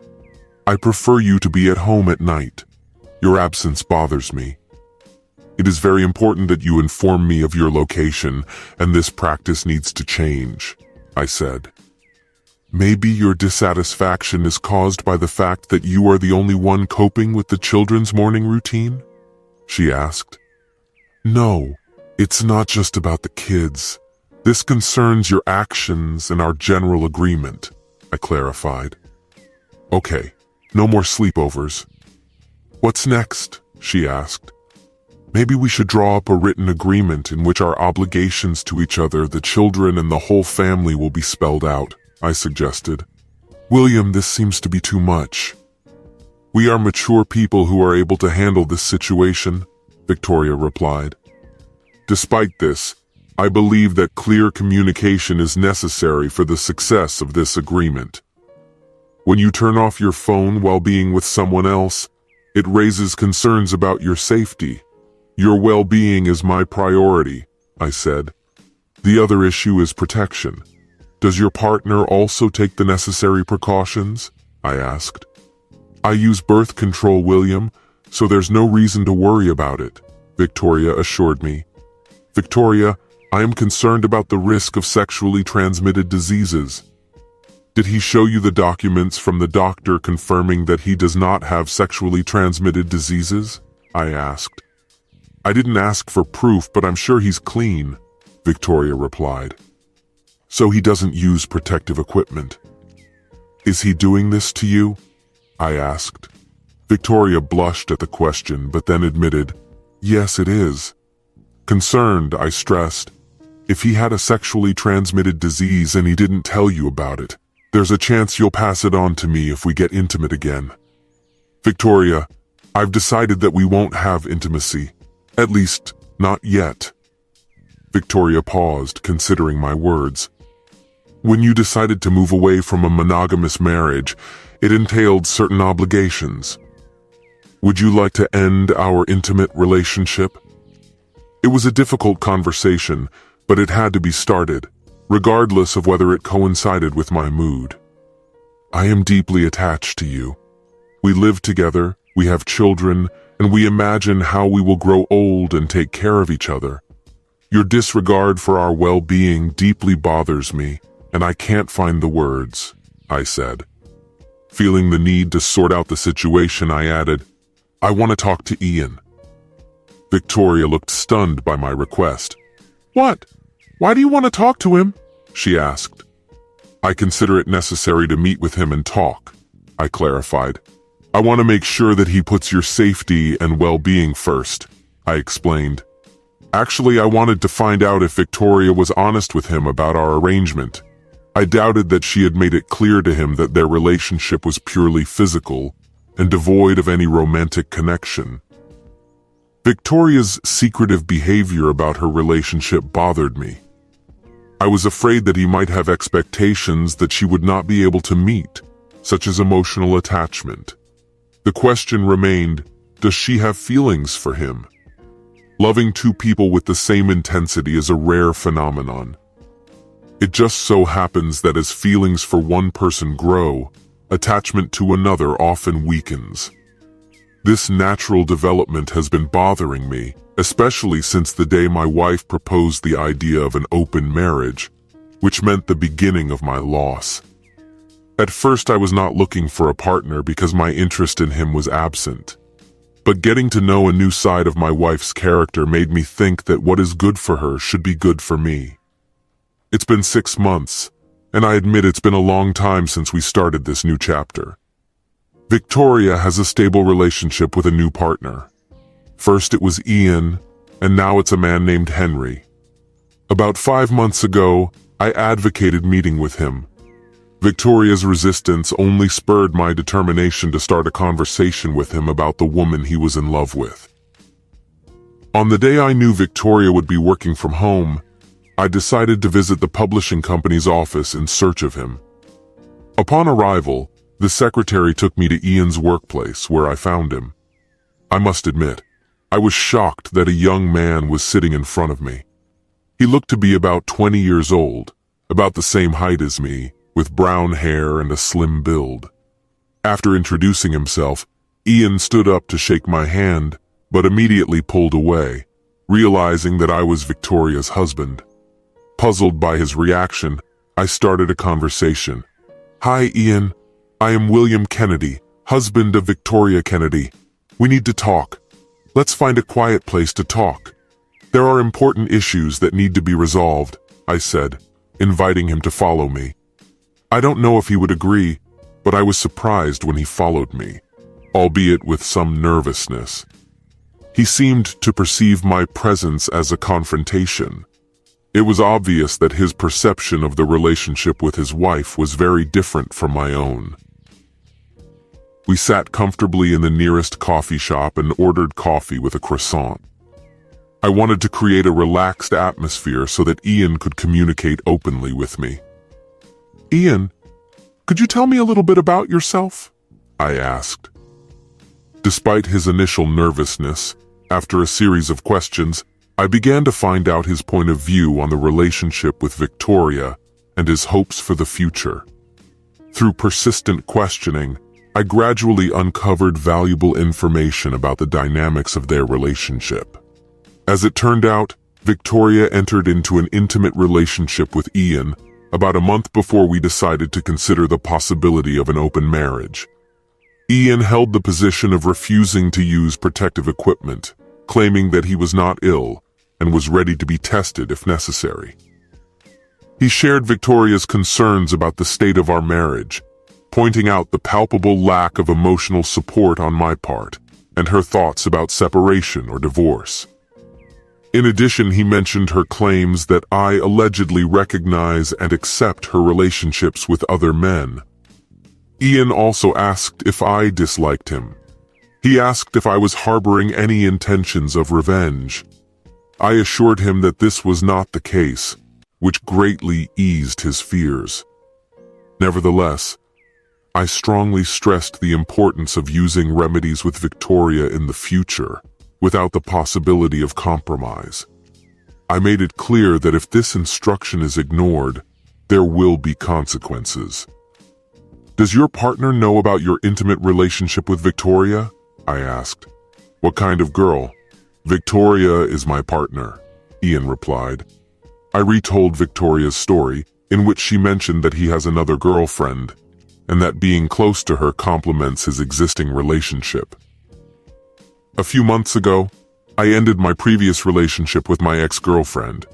Now Victoria is my only partner," Ian clarified, suggesting that Victoria was not entirely truthful in communicating with him. Her cheating relationship with Ian and her aspirations for it became apparent. It became clear that our ideas about the future are very different. A couple of nights later, Victoria got mad at me for meeting Ian. "William, why did you visit Ian? He claimed that you were upset and threatening him," she asked.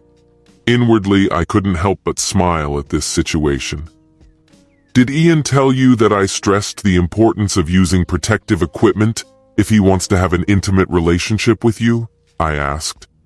"Yes, I did. But the use of protective equipment deprives us of pleasure.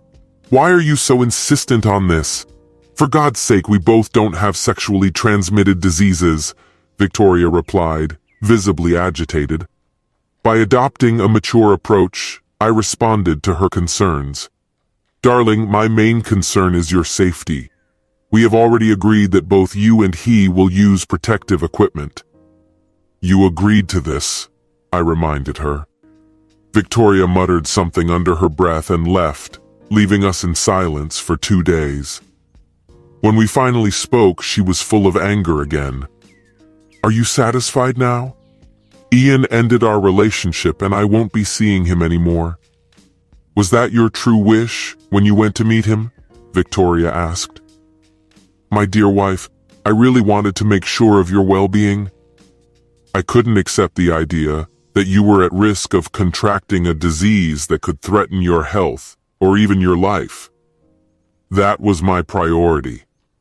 In addition, I sought to prevent transmission of the infection to myself, although it seems unnecessary, given our prolonged absence of intimacy, which lasted so long that I can't even remember when it was the last time, I explained. What happened to the idea that this open marriage would strengthen our relationship and make us closer? When will this transformation happen, Victoria? I expressed my disappointment, and she understood it perfectly. I hope you're happy now, Victoria replied and left, leaving a chill in the air that permeated our marriage. The next month passed in silence and minimal communication between us. Suddenly, everything changed when Victoria announced that she was dating a new man. She dressed up in a seductive blouse and skirt, complemented by 4-inch high-heeled shoes. Her hair and makeup were impeccable. There was a new fragrance on it that caught my attention and exuded a sweet smell. Calling me dear for the first time in a long time, she casually mentioned meeting a certain person with whom she communicated on the internet. Worried, I asked, "Where are you going and who are you meeting?"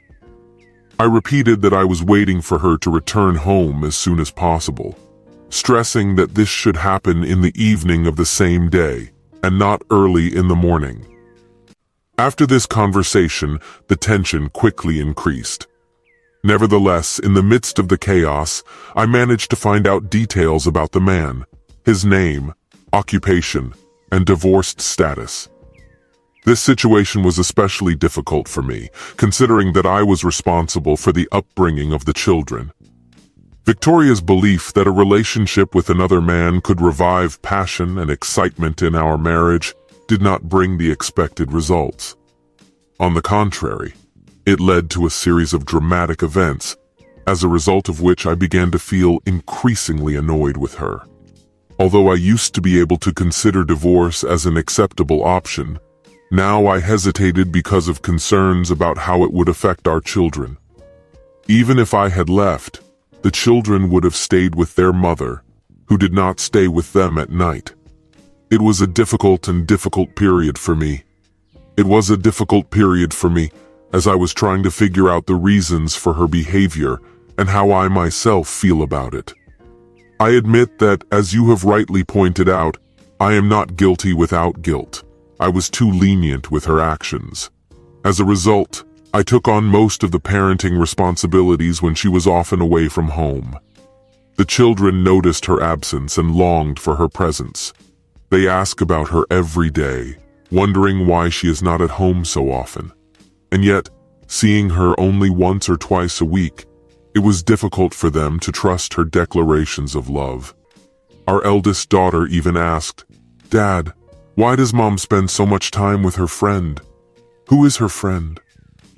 It was a difficult situation that needed to be addressed. Victoria began to neglect the most important duties that she usually performed for the sake of the children. One afternoon, I got a call from the school and was informed that the parent-teacher meetings, which Victoria usually attended, had been held the day before without her participation. The deputy director expressed concern, noting Victoria's typical reliability, and suggested rescheduling the meeting if necessary. But attempts to contact Victoria by phone proved futile, as her phone was turned off and forwarded calls to voicemail. I apologized to the school and assured them that I would arrange a new meeting the next day. Despite numerous attempts to contact Victoria, her phone was still not responding, directing all calls to voicemail. I left a frustrated message in which I expressed dissatisfaction with her absence from the meeting and urged her to call me back. Without giving it any importance, she did not respond for 3 days. I asked her to come home to chat, and she agreed to come on Friday afternoon. I arranged to take time off from work, intending to give her an ultimatum. But on Friday, she called and canceled the meeting, explaining that she had possible work responsibilities. It looks like she was delaying the conversation, perhaps influenced by her boyfriend. The next turning point that marked the border was our daughter's birthday. Parents usually celebrate their children's birthdays to express their affection and attention to them. Children are waiting for gifts, cake, ice cream, and the company of friends, and my children were no different from them. It is especially hard when a mother forgets about the child's birthday.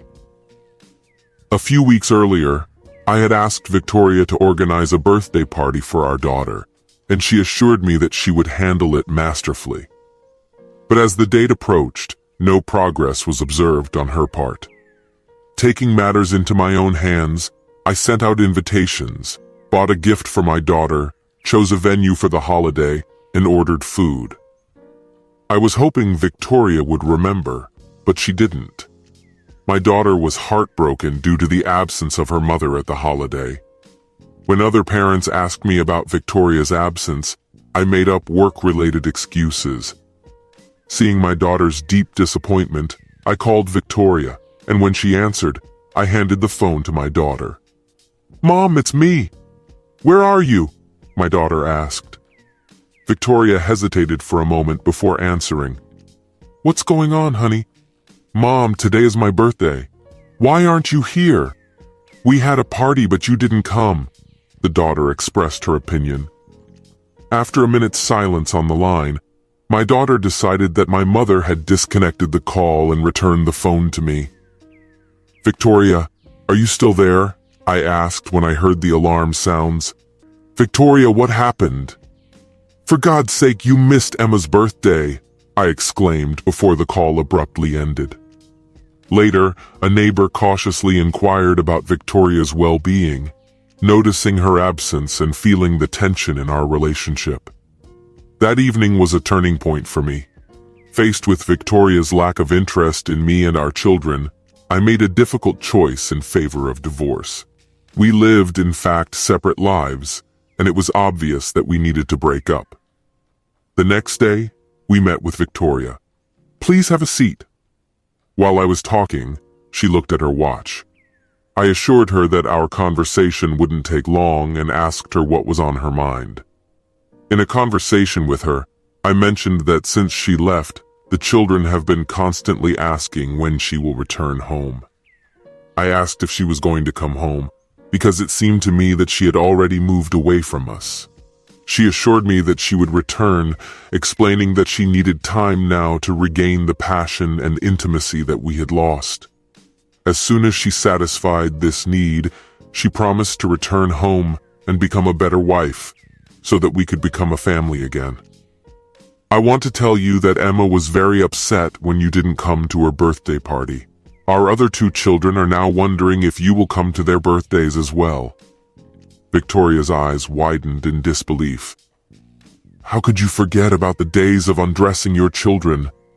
It's time to reveal the difficult truth for you too. Victoria, I have come to a decision. I think it's time for us to get divorced," Victoria asked in shock. "Why are you asking for a divorce, William? I'll be back home soon." I answered firmly, "Victoria, marriage cannot be saved. You are not fulfilling your duties as a wife, and since you have already left home, then I cannot fulfill mine. To be honest, you shouldn't have left at all. I was silent for the sake of our children, but now the situation has reached a critical point. You moved out and settled everything a few months ago, barely acknowledging that you had children and obligations to them, not to mention me.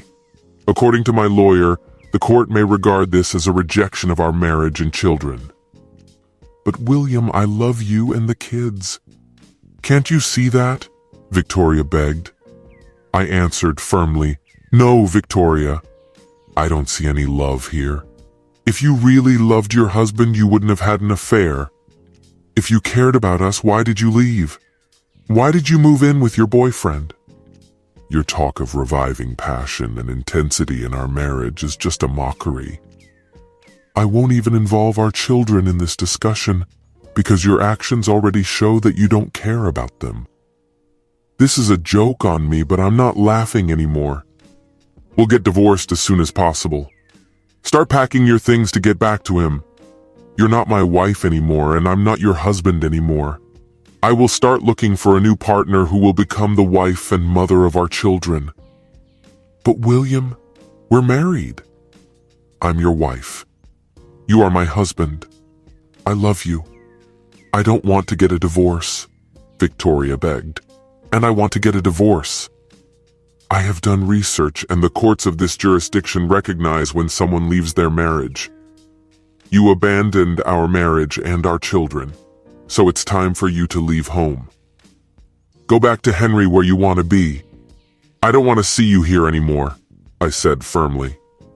Victoria seemed stunned by my words, gathered up her purse, and quietly left the house. I didn't tell Victoria that during the time she spent with a new boyfriend, I also started looking for a life partner.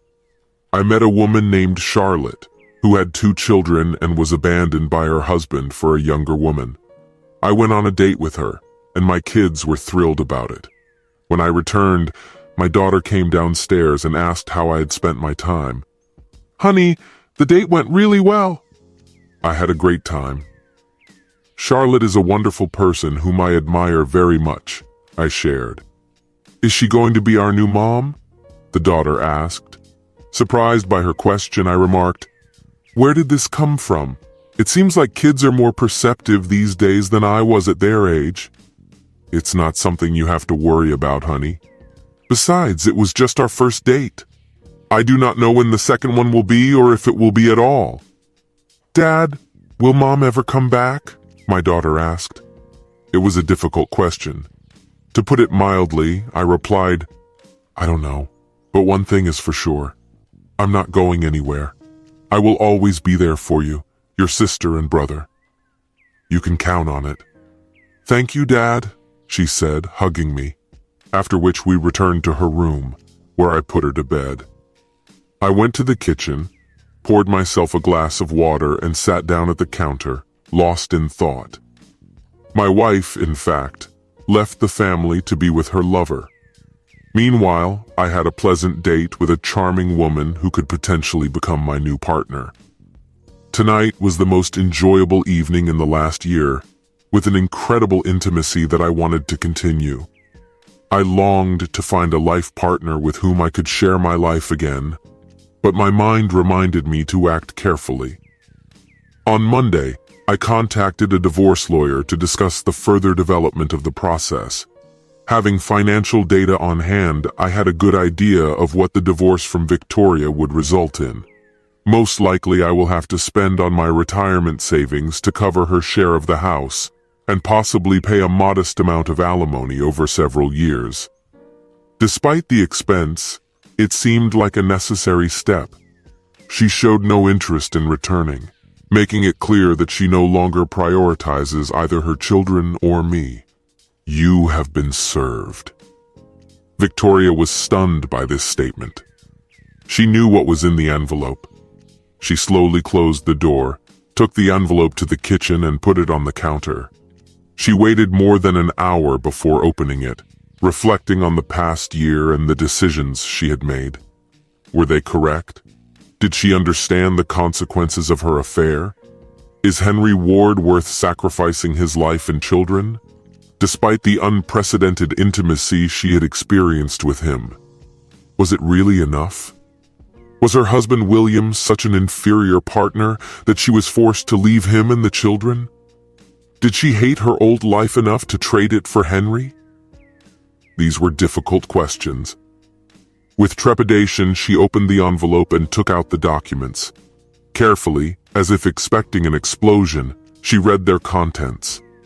The divorce documents talked about the abandonment of children, infidelity. It was proposed to divide the property of the spouses. I was given full custody of the children with visitation rights and alimony in the amount of thousands of dollars monthly for 2 years. She threw the papers on the counter, finally realizing the seriousness of her action. The lies and deceptions she had been weaving for me for the past 2 years were now haunting her again. She could no longer deceive herself into believing that she had succeeded, that she could act without consequences, or that she could have relationships with other men without consequences on my part. Victoria dialed my mobile phone number, but the call immediately went to voicemail. She left a laconic message in which she urged me to call her back about the important documents I received. She then tried to call her former home, but there was no response. Realizing the urgency of the situation and the need to restore the marriage, she quickly grabbed her car keys and purse and hit the road. When she arrived home, she found that her key no longer fits any of the locks, and the garage code had been changed. In a state of panic, Victoria went to my office, deciding to sort out the situation.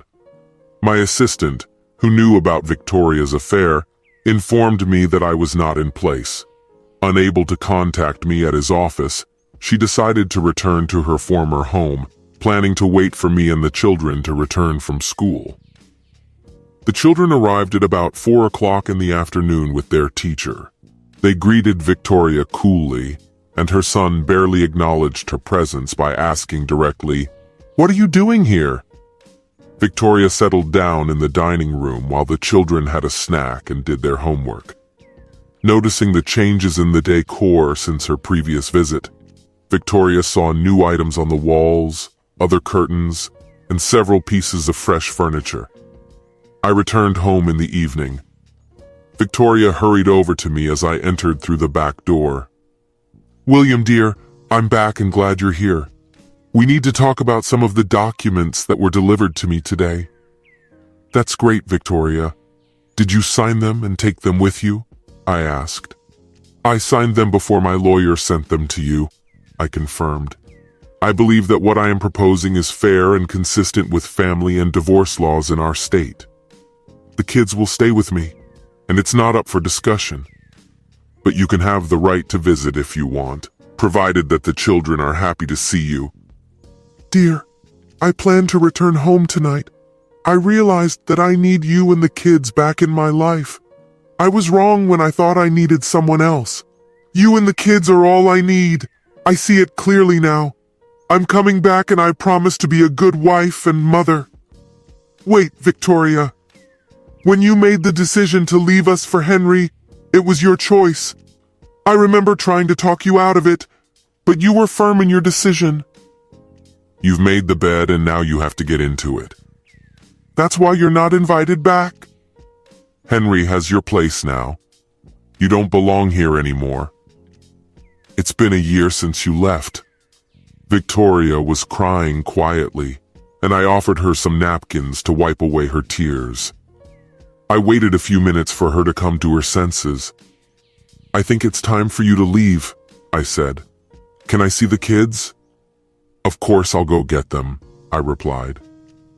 I went upstairs to get the children, telling them that their mother was downstairs and wanted to see them. At first, they hesitated, but after a little persuasion and assurances that they were not obliged to communicate with her if they did not want to, they eventually followed me into the kitchen. It had been months since they had last seen their mother. Victoria greeted them with a smile and said, "Hi, kids. I could use a hug from you."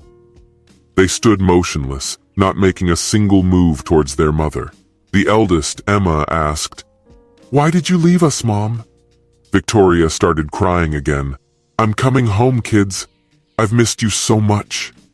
"I love you all so much," she said. The daughter answered quickly, "If you love us so much, why did you leave us and stay away for so long?" Victoria was stunned by this question, realizing that the answer to it was not the one she wanted to admit, that she wanted a relationship without consequences with other men besides her husband. Victoria didn't give a damn about her family and how her actions would affect her children. She didn't pay attention to her family, thinking only of herself. It was only now that she began to understand what she had sacrificed. I intervened, addressing the children. "Why don't you go back upstairs for now? Mom and I need to talk in private." With disapproving expressions on their faces, the children left the kitchen, led by their mother. After a short pause, I touched on this topic. "So, do you still think that leaving us for Henry was the right decision?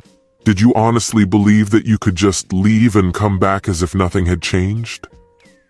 While I was waiting for her answer, The atmosphere didn't change, but all I heard was her sniffing and blowing her nose. In case you haven't noticed, I've made progress. It probably dawned on you when you received the divorce papers today. You rushed there as soon as you realized that the family had reached the limit in your behavior. Nevertheless, the silence and snuffling continued. Pack up all the things you haven't picked up yet. I packed everything I could find into boxes in the garage. It will be relatively easy for you to handle this. You can ask Henry for help, I said. If you need anything else, just let me know. You can take anything you want except me and the kids, I said. After waiting another minute for Victoria's reply, which never came, I said, I think it's time for you to leave. There is no need for discussion anymore. I'm not interested in reconciling with you. The kids aren't happy about your return either. It's better if you go back to Henry. If you want, have your lawyer examine the divorce papers, and we can discuss the details through legal channels, I added, getting up and heading for the front door. I opened the door and motioned for her to leave. Goodbye, Victoria, I said. She sat with a drooping look for a minute, then got up, took her bag, and went out the front door. I closed the door behind her and took a deep breath. 3 months later, my lawyer set up a last meeting for us to sign the divorce papers. We discussed and negotiated the conditions for visiting the children, deciding that they should not be obliged to see their mother if they wanted to. At first, their visits will be supervised by their grandparents. If everything goes smoothly, then in the future, it will be possible to have unsupervised dates. In the end, the children decided for themselves whether they wanted to see their mother. To everyone's surprise, they visited her several times, but after meeting Henry, they felt uneasy and decided not to continue. It turned out that they have a keen sense of prudence. Meanwhile, my relationship with Charlotte was developing. We spent more time together, meeting 2 or 3 times a week. I offered to participate in activities that went beyond simple physical intimacy. I offered to organize walks with our children. Since her daughters were close in age to my younger children, I was glad to see them. Our first trip to the zoo, followed by pizza, was a success. The children got close easily. This walk marked a shift in my relationship with Charlotte, a transition from casual meetings to more serious ones. But a year has passed since then, and various changes have taken place in my life. Another year has passed, and I have gained wisdom and experience. Now I live with Charlotte, or rather, we live together in the same house. Managing 5 children is certainly not easy, no matter what others say. Fortunately, we all fit easily in my house, and 2 girls live in the same room. We have created strong family ties. Shortly after our families joined, Charlotte and I exchanged vows. Our wedding took place in a circle of close relatives and friends under the supervision of a judge friend on the beach in the Dominican Republic. It was an unforgettable event. Our priority is weekly dates to pay attention to each other and strengthen our relationship.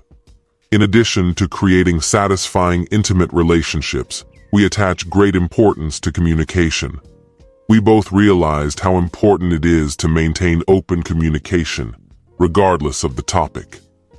One day, at dinner, the children expressed a desire to go camping.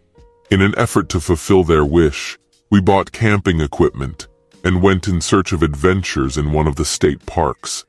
The experience turned out to be fantastic, and the children had a lot of fun. The highlight of the trip was sitting around the campfire and frying marshmallows. There were several cases when a marshmallow caught fire, causing a fireball to fly directly at my head. They quickly dodged to avoid being hit by the sticky, fiery mass. 4 girls and 1 boy can cause a lot of laughter by having fun with a burning marshmallow. I decided to officially adopt Charlotte's 2 girls so that everyone in our family would have the same last names, which made our lives easier. About a month ago, during one of our usual date nights, Charlotte surprised me once again. She is an incredible woman who brings me joy every day. That evening, when we ordered dinner, I noticed that instead of the usual glass of wine, she chose water. It didn't really matter in itself, but when she took a small white plastic wand out of her purse, I immediately understood what was going on. She smiled as she handed it to me. "You should take a look at this, dear." To my surprise, she was pregnant. My wife, whom I had been married to for less than a year, and with whom I already had 5 children, was expecting another child. We were busy preparing for the addition to our family. The most amazing news came to us when we found out that Charlotte was pregnant with twins. This news meant that we would soon have 7 children. Fortunately, I recently got a promotion at work and now head the legal department of the company. Thanks to my salary increase and bonuses, we are confident that we will be able to cope with the financial obligations of a large family and even set aside funds for their education. To offer our growing family a summer vacation, we purchased a cottage on the shore of the lake, about 2 hours' drive from our place of residence. We have started to renovate and expand our house to accommodate our energetic and growing family. Reflecting on the past, I realize how lucky I am. Just 2 years after a failed marriage, I started life with a clean slate. What at first seemed like a difficult time for me and my children after Victoria left for another, turned into a positive result when I crossed paths with a wonderful woman, Charlotte, who accepted me and my children. Every morning, amid the controlled chaos of a bustling household, I thank fate that I was lucky enough to meet Charlotte and her daughters. With the arrival of 2 more children, our family became complete. Our children maintained a harmonious relationship, and we were a happy and contented family. Besides, my wife was extremely beautiful. Victoria's life took a different path. After our divorce, her relationship with Henry was short-lived. It seems that Henry had a habit of stalking married women, and in the end, he left Victoria for another woman whom he stole from her husband. Victoria quit her job because after Henry traded her for Victoria's colleague and started drinking too much alcohol. Maybe she was really in love with him. It was rumored that she often changed sexual partners and had a sexually transmitted disease. One day when Charlotte and I were walking with the children, I thought I caught a glimpse of Victoria on a wheelchair in the city center. She was begging with a hat in her hand. We walked as a family, with the older children holding the younger ones by the hand. We didn't stop to start a conversation with her. I felt her gaze, and when we passed by, the eldest daughter asked me for change and threw them into her hat, without even greeting the matter. Perhaps Victoria was thinking that things could have turned out differently.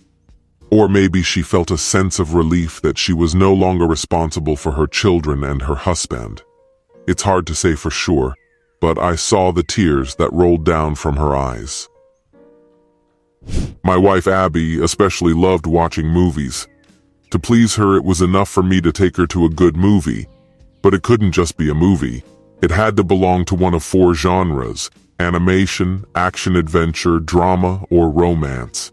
She especially liked romantic films, which were often called girly. Abby also preferred films starring actors such as Tom Torino, Matt Wright, or Brad Talbot, who were her favorites. Our first date was when I took Abby to see the movie Sleepless in Seattle. She wasn't particularly fascinated by Tom Hanks, but she really liked the plot. Years later, she confessed that she fell in love with me after watching this movie. The reason for this is not entirely clear to me. Even after 12 years of marriage, Abby remains as stunning as ever. With her tall stature and not much weight, she boasts a fantastic figure. Her dark emerald green eyes contrast strikingly with her shock of hair. Whenever Abby dresses up, she still attracts attention. As for me, I'm John Sawyer, and I don't look that bad. He was tall and of decent weight, with sandy hair and blue eyes. We were often told that we were a beautiful couple. As a student, I never had any difficulty finding female companionship. But when I met Abby, I realized that she was the one I wanted to see next to me. For 12 years, I believed that Abby felt the same way about me. We first met in high school and fell deeply in love with each other. Our bond only strengthened during our 4 years of university studies, which led to the fact that we tied the knot 3 months after graduation. Abby is not just my true love, she is my soulmate, my everything. Life is unthinkable without her. Although we cherish our 2 children very much, it becomes difficult to be spontaneous with them. Tonight was supposed to be special for the 2 of us. We decided to go dancing in the city with 3 other couples. Looking forward to a late evening with a drink, we rented rooms in one of the hotels in the city center. We agreed that my parents would look after our 2 daughters for this evening. The evening promised to be truly unforgettable. But everything turned out in an unexpected way. Upon arrival at the nightclub, I was overcome by a feeling of anxiety, although I could not determine its cause. The women seemed preoccupied with something, and one of the men radiated a sense of complacency. Among these 3 couples, I particularly liked George and Helen, as well as Bob and Anna. George worked as a software engineer, and Helen ran the household, raising 3 children. Bob was the owner of his plumbing business, and his wife was in charge of administrative affairs. The only couple I didn't really like were Chad and Thelma. To be honest, I didn't have any problems with Thelma, but Chad seemed unpleasant to me. Despite this, Abby and Thelma were college roommates and maintained a close friendship. Therefore, I had no choice but to tolerate Chad's presence. As far as I understood, Chad was to some extent connected with the film industry. I think he mentioned that he was an agent or something. It turned out that he was not particularly successful, while Thelma held a lucrative position as a representative of a pharmaceutical company. Personally, I held the position of financial advisor at a well-known brokerage firm. At the initial stage, everything was sluggish, but now I have more customers than I can serve. In my company, as soon as you reach a certain threshold of clients, you are asked to become a mentor to a new employee and transfer part of your clientele to him. Naturally, I keep the most profitable clients for myself. I've had to make this decision twice before, and it looks like I'm going to have to do it again in the near future. I'm enjoying a thriving career right now. Abby began her professional career as an administrative assistant to Mike Winston, executive vice president of the regional bank. After the birth of 2 daughters a year apart, Abby decided to stay at home with them until the youngest, Stacy, went to 1st grade. Subsequently, Mike approached her one day and offered her a part-time job in connection with his promotion to president. Interested in this proposal, Abby considered her decision. I supported her decision to take advantage of this opportunity. If you suspect that I was wrong to advise Abby to return to work, and that she is now having an affair with her boss Mike, then you are very mistaken. Mike is 62 years old, bald, and more importantly, completely devoted to his wife and 5 children. Even though I felt that something was wrong, I decided not to dwell on it. I was looking forward to an evening of dancing with my wife and an intimate night together. While chatting at the event, we met several familiar couples. Regular trips to dances often lead to meetings with pleasant people. We also crossed paths with an old college acquaintance, Fred Abbott, and his wife, Brenda. While I was talking to them, Abby and the others came over to our table. As soon as the music started, everyone's attention was attracted by the commotion at the entrance. A crowd gathered, and Brenda began to breathe heavily.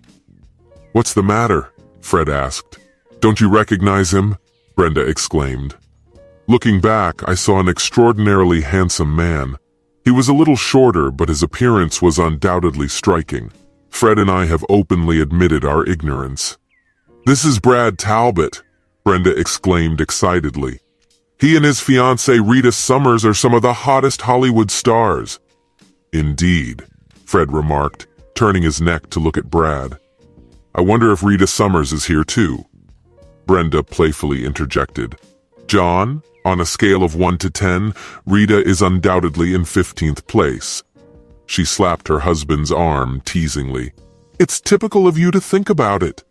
Watching Brad, I noticed that he was one of my wife's favorite actors. I thought about getting his autograph for her. The subsequent events completely stunned me. Brad came over to our table and asked my wife to dance. Without hesitation, she willingly joined him on the dance floor for the next 4 songs. Annoyed, I returned to the table and sat down in my seat. My wife didn't even bother to ask if I was against her dancing with another man. When the 5th song started, I tried to intervene, but Chad's glass tipped over and he cut his hand. John, could you help me? He asked. I looked at my dancing wife and then at Chad. Instead of contacting my wife, I decided to take Chad to the men's room. The damage turned out to be minor, and I helped him wash the wound and wrap it with a paper towel. When I returned to the table, I saw that my wife was leaving with Brad. Hurrying after them, Chad followed me. Once outside, I saw Abby getting into the car with Brad. I started running to catch up with her, but Chad blocked my path, which caused me to stumble.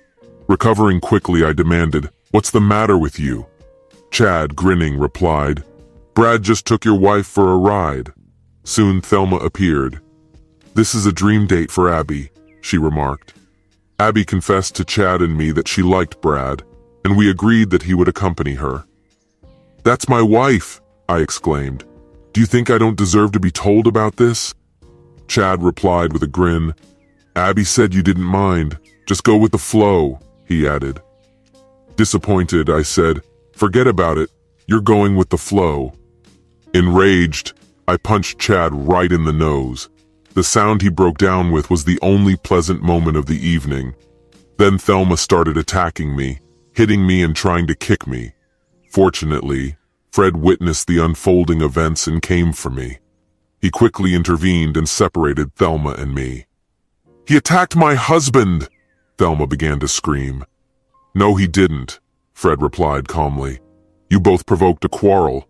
He was just defending himself." Thelma became worried and dialed the emergency number. The police arrived about 10 minutes later and began collecting statements. Fred stuck to his version of events, and I repeated it, emphasizing that Chad had initially tripped me up. The audience gathered during the commotion witnessed how Thelma attacked me. They informed the officers that they saw me trying to run away from her. As a result, Chad and Thelma were detained. When the police left, I felt depressed. When I returned to our table, I met 2 smiling women. "Where is everyone else?" Helen asked. "Chad and Thelma were arrested for assaulting me," I replied, trying to contain my anger. "Abby left with Brad and seemed pleased," I added. "It wasn't intentional," Anna said. "She should have just gone outside with Brad, taken some pictures, and come back. My wife and Thelma didn't reveal the true plan to you," I said, and headed for the bar. Fred caught up with me there. "Are you going to be okay?" he asked. "I'm not sure what's going on," I admitted. "I hope my wife just went for a walk with that movie star and will be back soon.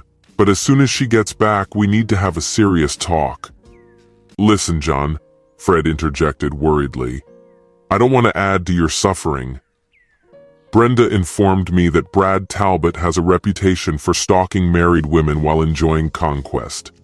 I prayed that Abby wasn't one of his targets, but Fred advised me to prepare for the worst. My heart sank. Not knowing what to do next, I assured Fred that I would be fine. Before I sat down at the table again, I tried to contact Abby on her cell phone, but the call went unanswered and was forwarded to voicemail. When I returned to my seat, the atmosphere was tense. The wives looked contrite, while their husbands grumbled in displeasure. While the other couples were returning to the hotel, I decided to stay, not giving up hope for Abby's return. After waiting for half an hour, I eventually returned to the hotel. I called Abby's phone every 10 minutes until 3 in the morning.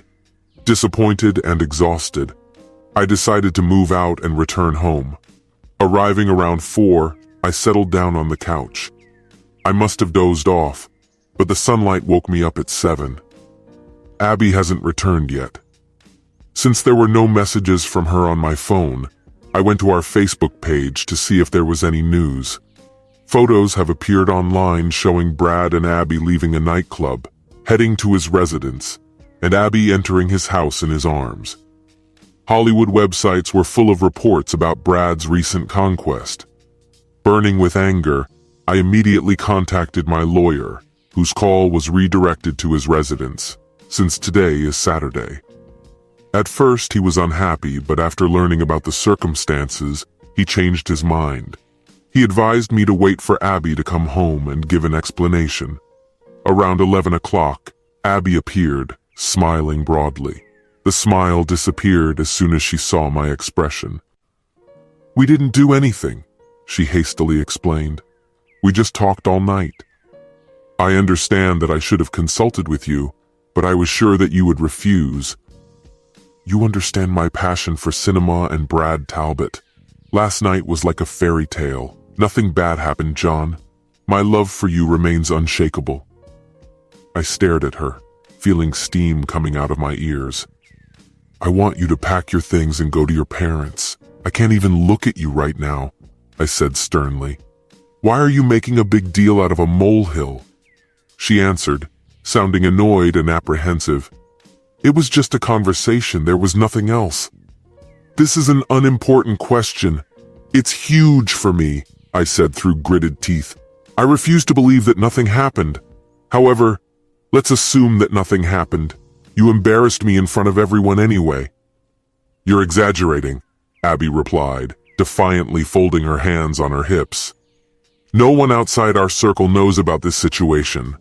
Helen and Anna understand that for me it was just harmless entertainment."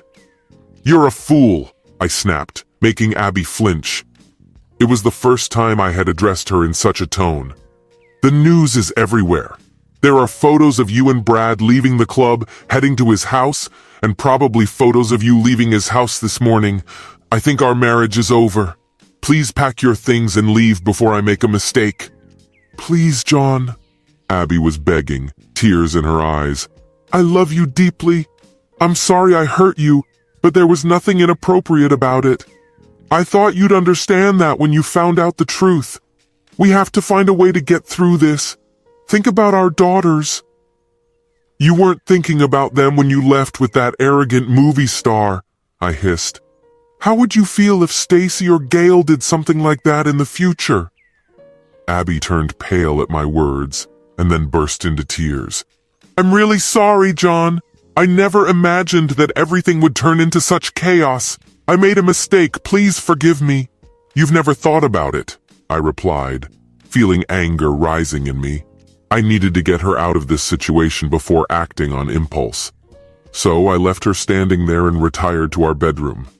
I grabbed the suitcase and started filling it with her clothes. "I can handle it," Abby muttered. And after a short pause, her voice trembled with tears. She slowly packed her suitcase and carried it downstairs. I didn't offer to help. I waited until she was gone, and then I slammed the door. Looking out the window, I saw her put her suitcase in the trunk and bury her face in her hands. I wanted to comfort her, but my anger was too strong. About 20 minutes later, she started the car and drove away. I immediately called my parents and told them what had happened. I asked them to keep the girls for a while longer and told them to tell Abby that I had them if she showed up, which they agreed to. Left alone, I thought about the state of my crumbling marriage. I've been going over everything in my head over and over again. Abby insisted that nothing had happened. Could this be true? I wasn't sure, but my gut told me she wasn't being honest. Will I be able to find the strength to forgive her and move on? Perhaps as long as only our friends knew about it, as she claimed. But now that this whole situation has become known all over the internet, I didn't see a way to save our relationship. I hatched the idea of taking revenge on both of them. but I couldn't come up with a plan. I cried for at least an hour, venting my frustration by pounding on walls and doors. I felt completely powerless.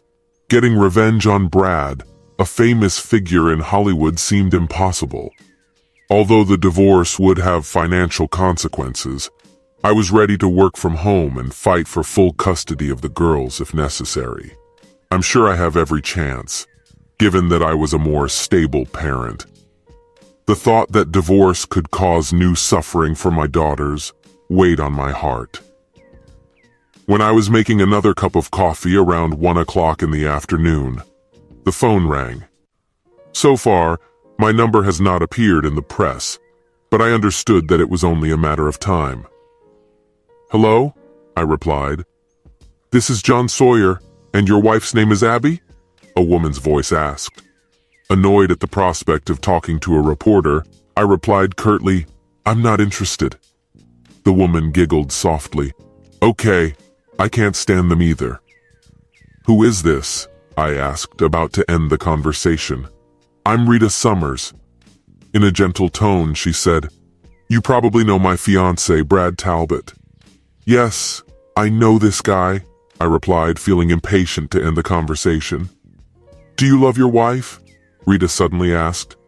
I sighed. "No matter what, I still love her. But given everything that has happened, I don't see how we can rebuild our marriage.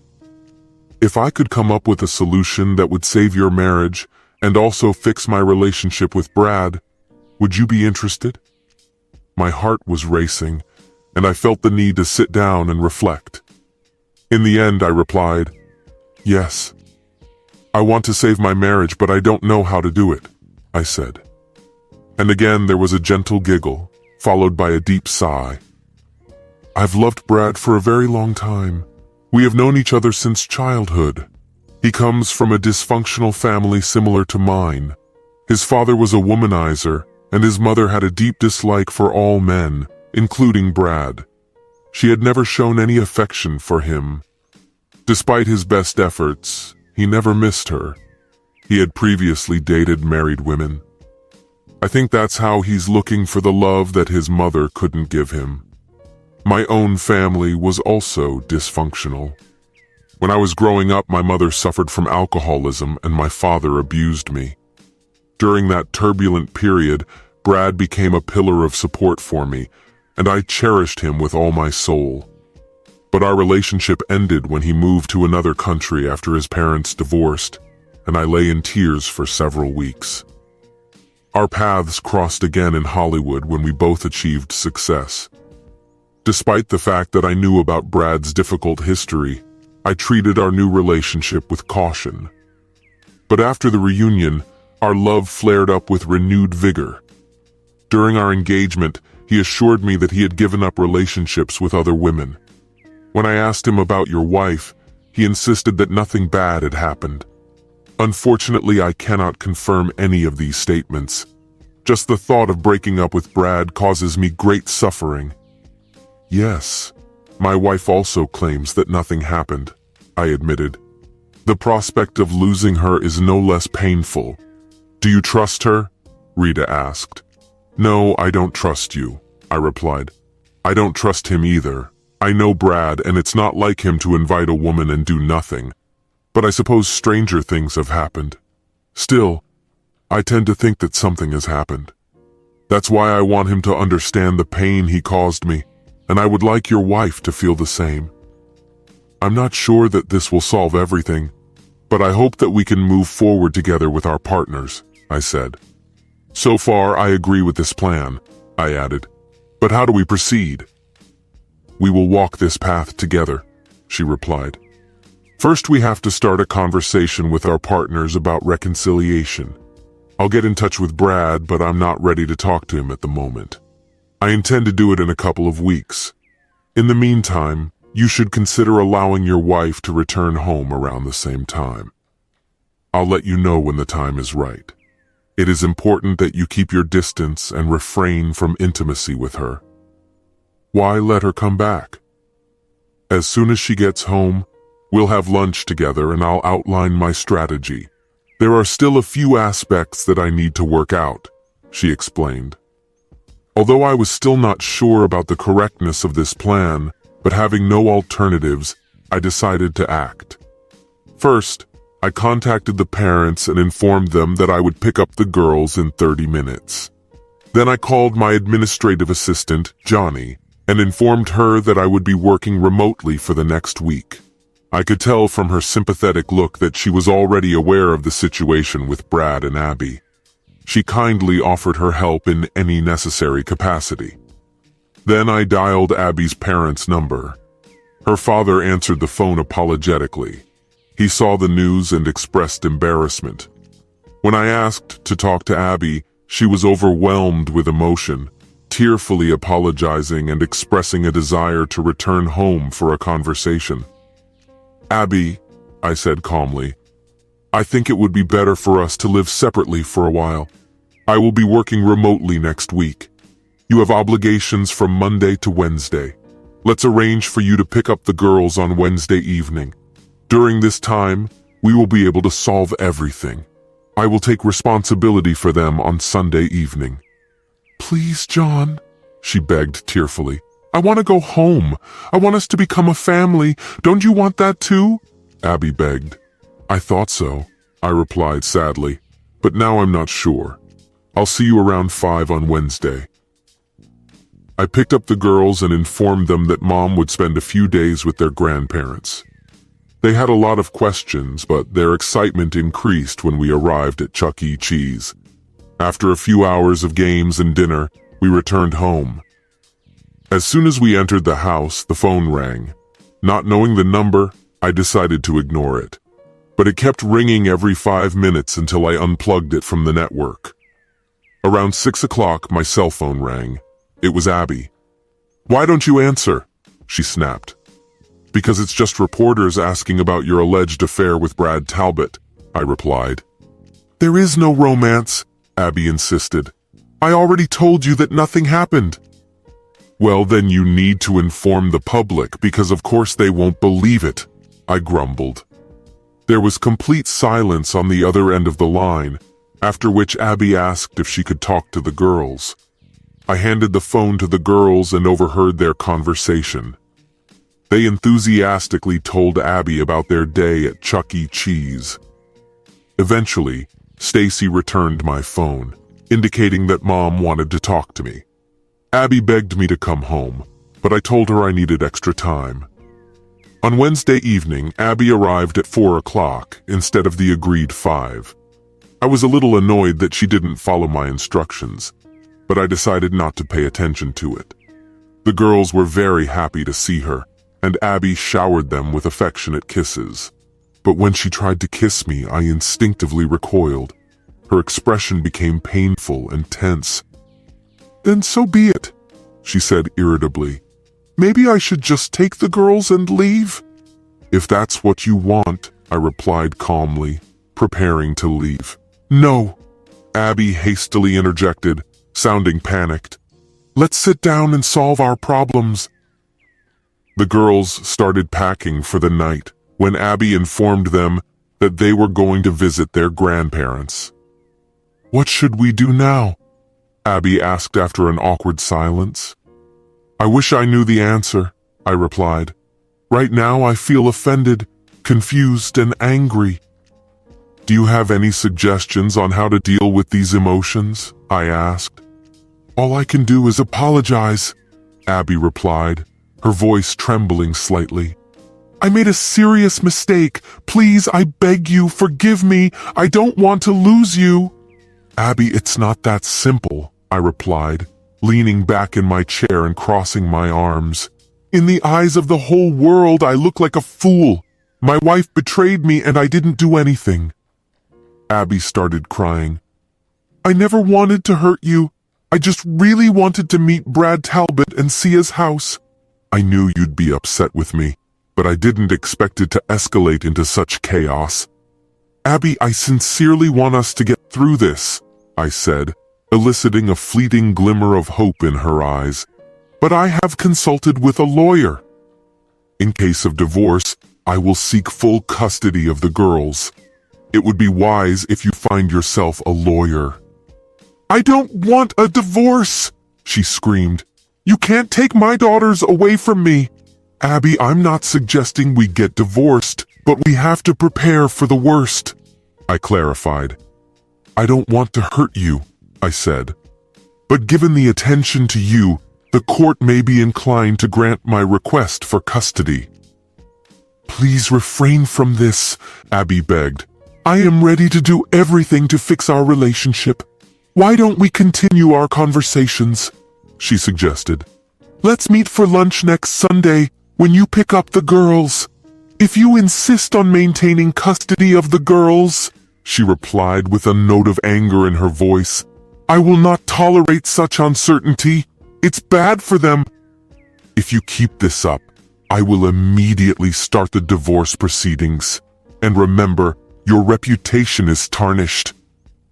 I doubt the courts will view you in a positive light, I said. Abby seemed to lose her resolve at this statement. I won't continue. I don't want to get divorced. The second week began, and I returned to my duties in the office. If my assistants reacted to the situation with understanding, then several clients turned out to be less understanding. 2 of them found the situation funny and started teasing me. Despite my polite requests to stop, they continued. Disappointed, I announced that I was ending our cooperation and transferring their portfolio to another organization. Despite their attempts to apologize, I firmly stated that our business relationship had come to an end. The news of this decision spread among my clients, and conversations about my wife and Brad stopped. Rita contacted me around 2 o'clock in the afternoon. Do you have any plans for the evening? She asked.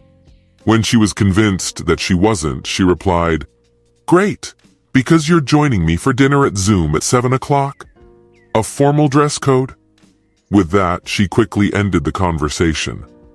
I was stunned that Rita informed me about the reservation of a table in the Zoom room. Known as the most elite restaurant in the city, a table in it usually took a long time. In addition, the prices are prohibitively high.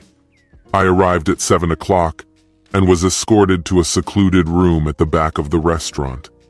Despite the fact that the table was only for 2, the room was extravagantly decorated with a velvet sofa. My thoughts involuntarily turned to what was happening on this very couch. About 5 minutes later, Rita Summers appeared. When I got up from my seat, I couldn't help but admire her striking appearance. I was sure that when she appeared, the whole restaurant looked in her direction. She was small in stature, with gorgeous blonde hair. With warm brown eyes and an attention-grabbing physique, it was Rita's smile that really captivated me. There was some kind of essence in her that breathed life into you. I couldn't understand why Brad shunned women of her level. May I address you as John? She asked, settling into the seat opposite me. I nodded back. And how should I address you? I asked. Rita, of course, she replied with a soft laugh that made me smile. We ordered drinks and talked for a while. I briefly talked about my profession, but mostly regaled Rita with humorous anecdotes about my daughters and awkward teenage moments. When the waiter returned for our orders, I hesitated to rush Rita, but I couldn't wait to learn about her strategy. I was fervently looking for a way to save my marriage, but I was at a loss what to do. After dinner, Rita leaned back in her chair. Let's start with the fact, John, she began with a thoughtful smile, that this insidious Chad Tompkins organized this whole fiasco. He imagines himself to be a famous film agent, but in reality he's just a pimp, Rita explained. He sets up situations in which unsuspecting people, especially married women, get intimate with movie stars. It's amazing how many people he's trapped into relationships with these celebrities, she continued. You're talking to a person who has experienced this firsthand, she said, with a note of disappointment. Although I was not fully aware of Chad's specific role until now, I managed to detain him. Really? Rita's eyes sparkled with intrigue. This is promising news. However, don't be too hard on your wife. Brad is able to charm even the most virtuous people. Your wife is not the first married woman he has deceived, but I am determined to make sure that she becomes the last, Rita said. If I fail to achieve this, then the plan of action I have proposed will at least make him and your wife answer for the suffering they have caused us. I cannot guarantee that after the implementation of my plan, either of us will remain in our current relationship. But we will be comforted by the fact that we will not let them escape the consequences of their betrayal, she explained. Rita's compassion for my wife took me by surprise, but I found comfort in the fact that there would be consequences. At that moment, my main concern was how to find out her intentions. "What's your plan?" I asked. "Before I divulge the details," she replied, "I would like to say, John, that you are an attractive man with charm. Your wife made a serious mistake by jeopardizing your marriage. If the circumstances had been different, I might have been intrigued." "That's very kind of you, but we admit that we live in different worlds," I replied. "Besides beauty, you have amazing compassion. Your words are generous. Despite our different backgrounds, my interest in you remains unchanged," she admitted. "Thank you," I admitted. Curious to learn more about her strategy, I eagerly asked, "And what's next?" "In the next 2 weeks, I intend to attract you as a client," Rita said. "Excuse me? I don't quite understand," I replied, perplexed. "As a client? Do you mean to get financial advice?" I clarified. "Yes, that's right," she said. Still not understanding what she was talking about, Rita clarified, "I will make some investments through you, but we will have to hold several meetings to clarify the details. In total, I suggest 4 meetings, 2 at your office and 2 at lunch. I'll point out the places." "Very good," I agreed, although I still didn't understand what the purpose was behind it. "I can open an account for you, but the minimum investment amount is $10,000. "I intend to invest a much larger amount," she said, and her smile widened. "In the meantime, it is necessary that you do not tell your wife that I am your client. You should continue to meet with her to discuss reconciliation. After 2 weeks, you will allow her to return home, but refrain from intimacy. Subsequently, on October 15th, you and your wife should attend the charity evening Reading is Important, in which I have been actively involved for many years. Most people don't know about my connection to this event, which I prefer to do myself. I usually show up every 2 years, but this year I will be present, and you and your wife will accompany me," Rita said. I was on board even before the charity event started. "As far as I understand, tickets cost $20,000 apiece, and I cannot justify such expenses," I intervened. Rita giggled again, flashing a smile that made my whole body tremble. "Don't worry, your tickets will be provided free of charge. Just tell your wife that the client has generously gifted you," she assured. "I still can't figure out how this plan can be useful," I admitted. Expressing my disappointment, I replied, "Well, Rita," she explained, "part of the evening entertainment includes an escort auction." "An escort auctions?" I asked again. Rita giggled again and explained, "Not the type of escort you're thinking of. We are auctioning willing men to women participating in the event. The one who offers the highest price will get the right to put a symbolic collar on the chosen man. Subsequently, men obey the whims of the winners." Rita continued, "Although most of the participants are not married, there are also married men who allow their wives to bid. In rare cases, a married man may not receive a win from his spouse. As a rule, such married people observe decency, because otherwise their wives, for obvious reasons, will be upset. But this year, a married man will be auctioned at the gala auction, and his wife will not provide a winning bid. Subsequent events will not remain without consequences." I kept a puzzled expression of disbelief on my face. Rita giggled and patted my hand reassuringly. You are a married man put up for auction, and I will be the winner. So all you have to do is rent a tuxedo and buy a new dress for your wife, and join me as a guest." Suddenly, everything fell into place. Rita's plan was brilliant. She offered Brad and Abby a taste of the suffering that had befallen us. And even though I knew it was just a charade, just spending the evening with Rita Summers while everyone else assumed the worst would help even things out. It would shift the focus from me as a victim to Brad. In addition, it would allow my wife to understand the pain and humiliation I have experienced. Perhaps this joint experience would help us turn to a psychologist and eventually overcome this ordeal.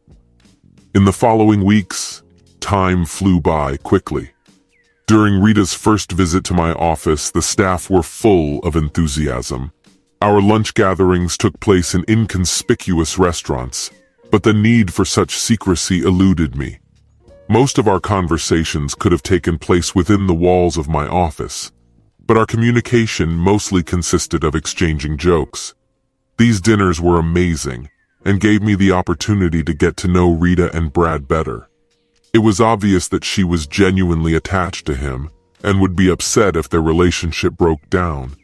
But at the same time, she was ready to break up if he continued his previous behavior. A week before the celebration, I allowed Abby to return home, but at the same time, I made it clear that I would occupy the guest room. Although she looked depressed, she did not dispute this decision. On Wednesday, the day before the gala, I arrived home with tickets, and Abby's eyes were shining with excitement. She was animatedly discussing the celebrities who would be attending the party, and then scolded me for spending lavishly. "It didn't cost me anything," I assured her. "One of my clients generously provided tickets. I thought it would be a pleasant evening. By the way, I think you should buy a new dress for this occasion, something seductive."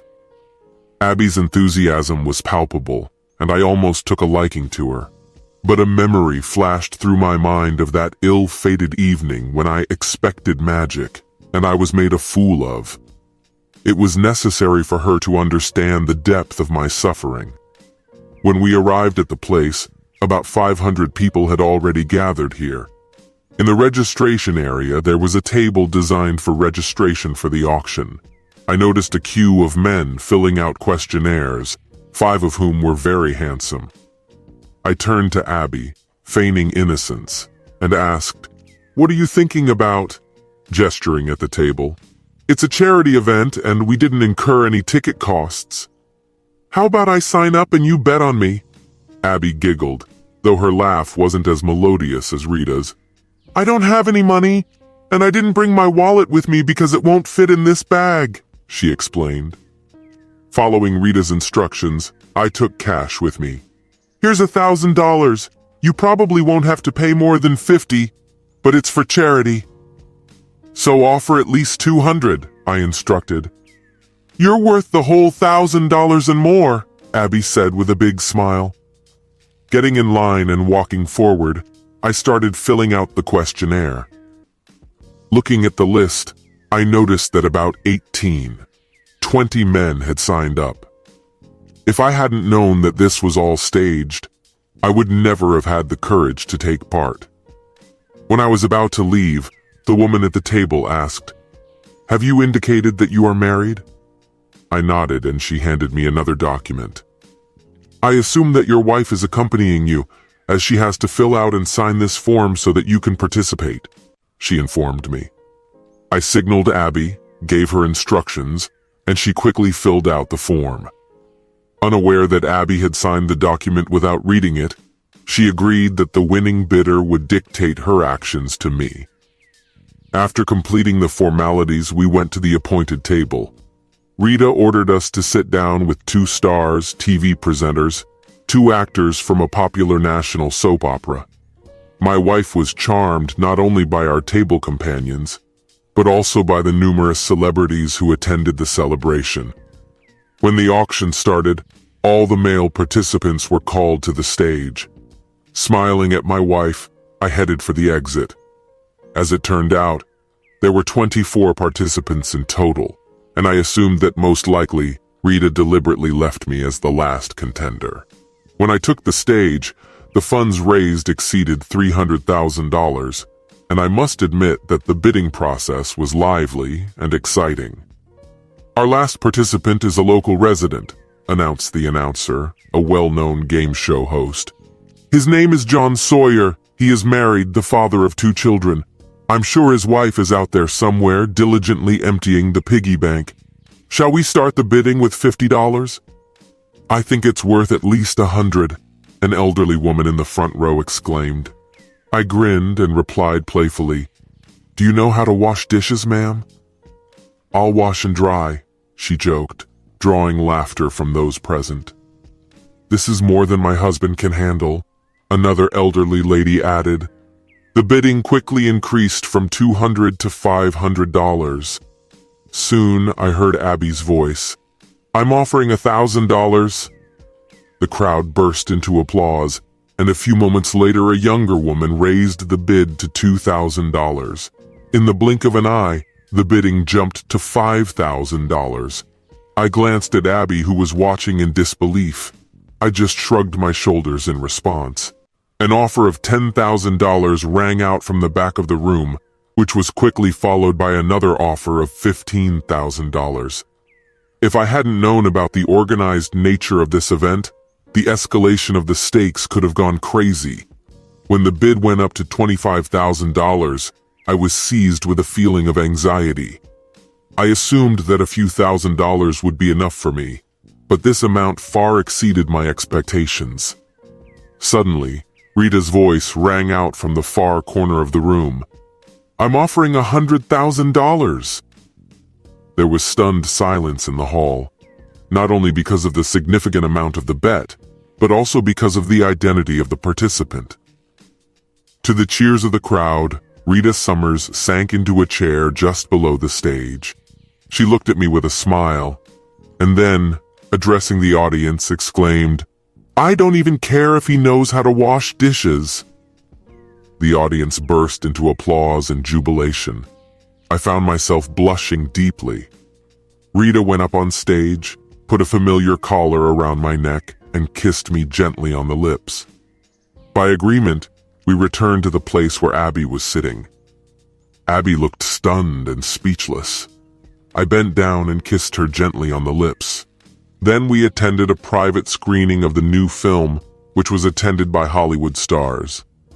In my personal opinion, the film was boring, and Rita agreed with that. But nevertheless, after talking with the director, we both praised the production. After that, the limo took us to a dubious area of the city. I noticed 2 cars driving behind us, and Rita explained that they were part of her security team. She gestured at 2 dilapidated houses on the other side of the street, noticing, "The one with the porch light still on used to be my house, and Brad lived across the street. It was a more respectable neighborhood in those days." The atmosphere remained somewhat harsh. It was almost 3 o'clock in the morning when we got to Rita's house. Rita said that she has 6 houses, one in Hollywood, one in New York, one in Florida, 2 in Europe, and 1 in South America. This house had 3 floors, which corresponded to the size of 2 standard houses. Rita served me a drink in the living room. When I settled down on the couch, I burst out laughing. I wished I had a camera to capture Abby's reaction. Although guilt crept into my soul, it did not completely consume me. Rita settled down next to me, staying close. Rita put her hand on my knee. "John, let's be honest. Do you honestly believe your wife's claims that nothing happened?" she asked. "None of us can provide concrete evidence, but deep down, I believe there was one," I replied dejectedly. "That's why the pain doesn't go away. I understand everything, John, and I'm almost convinced that Brad is having an affair with your wife," Rita said indignantly. "I think it's fair to even the odds." With that, she leaned over and kissed me gently. I was stunned by her offer. At first, I assumed that we would retire to Rita's house and sleep separately, which would allow others to believe in our closeness, although in fact, this was not the case. But now Rita was offering herself to me. It didn't take me long to make a decision. Perhaps if I were a more noble person, I would refuse. But still recovering from the pain caused by my wife's act and having the opportunity to be with Rita Summers, it was hard for me to resist. We kissed passionately on the couch for about 20 minutes. The feeling of intimacy with such an amazing woman was exciting. In the end, she took my hand and led me to her bedroom. Entering the bedroom, Rita began to dance. Intrigued from the moment of our first kiss, I watched Rita's dance moves and felt the anticipation in me, reinforcing the desire for an immediate connection. Undressing, Rita led me to her bed. While my wife was mastering the skill, I found that Rita's experience gave me even more pleasure. Perhaps the novelty of the meeting intensified the sensations. At that moment, such differences were insignificant. As we neared the climax, I informed Rita about it. The next morning was marked by a special intimacy between Rita and me, characterized by intimate conversations and moments of intimacy that contributed to a deep sense of connection between us. Rita's affectionate words and gentle gestures contributed to a feeling of warmth and comfort between us. Laughing and hugging each other, we lost track of time, enjoying each other's company. Our bond deepened as we spent more and more time together, generating a deep sense of trust and intimacy. Rita's gaze conveyed a deep sense of love and significance, accompanied by unspoken promises that even more joyful moments lie ahead. When the morning sun lit up the room, we realized that we had spent a lot of time just enjoying each other's presence. Despite the lateness of the hour, Rita's infectious laughter calmed me down. It was one of those mornings when everything seems harmonious, when you bask in the presence of a person who understands you and cares deeply about you. The joy we received from communication served as a vivid reminder of how pleasant it is to communicate with the woman we love. Rita playfully reminded me that my wife was not worried during my absence and stressed that nothing terrible had happened. I giggled in response, and we went to the shower together. Then we got dressed, and Rita made scrambled eggs for me while we waited for the limo to arrive. During the trip home, I was overcome by a sense of calm. I hoped that with Abby's willingness, we could begin the path to healing and moving forward. When I returned to our house, I found Abby in tears in the living room. "I wasn't sure if you'd come back," she said, her voice full of sadness. "The news is full of reports that Rita Summers paid $100,000 for an evening with you. At first, I thought it was revenge. But watching how she treated you, it can be concluded that her investments were a reflection of her sincere feelings for you. Despite these actions, I do not consider you guilty. Do we have a chance to make peace?" "First of all, Abby," I confessed, "nothing untoward has happened." At first, indignation flashed in her eyes, but then her expression quickly softened. "Really?" she asked. "Rita is my recent client," I explained. "She thinks it was a completely justified reaction, given Brad's actions towards me. In addition, Rita was a patron of the arts and provided tickets for the gala concert. She usually donates $100,000 anonymously every year, but this time she decided to make a public contribution to deliver a message to her fiancé. So I'm right. It really was a means of revenge against Brad. The future of our relationship is in your hands. If you're willing to work on our marriage and attend counseling, I'm willing to do the same." Abby threw herself into my arms, and I kissed her fervently before leading her to our bedroom. Despite the fact that I felt exhausted, I found the strength to make love to her. After that, I fell asleep again until my daughters got into bed around 2 o'clock in the afternoon. After a quiet dinner with the girls, when they went to bed, Abby and I sat together on the terrace holding hands. At that moment, I was full of confidence that we could fix our marriage and move forward together. Abby and I turned to a consultant named Wendy for help, who played a crucial role in solving our problems. Surprisingly, Wendy was more strict with Abby than I expected. I thought Wendy, being a woman, would be more understanding about this, but she quickly pointed out that Abby had thought through her affair in advance, and I hadn't. Despite the fact that we both insisted that there was nothing physical, Wendy was skeptical. She stressed that seeking solace in someone other than a spouse is in itself a betrayal. Abby blushed throughout our conversation, and Wendy didn't seem to pay attention to it, understanding my night with Rita as revenge on her fiancé, which in fact it was. Wendy, of course, did not know about my significant role in organizing the affair. Despite this, the consultations turned out to be incredibly useful. Surprisingly, one positive result was extracted from all this turmoil. Abby has stopped loving movies, and she no longer finds pleasure in watching movies on TV. But she is ready to join the girls if they want to watch a children's movie. As for Chad and Thelma, I decided to drop the charges against Thelma, explaining to the authorities that she believed she was protecting her husband. But I continued the accusations against Chad. As a result, he was sentenced to 3 months in a district detention center.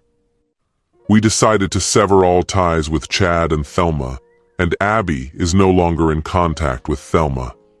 Their relationship has deteriorated significantly, and Abby holds Thelma responsible for almost ruining our marriage. I cannot understand my wife's point of view on this issue.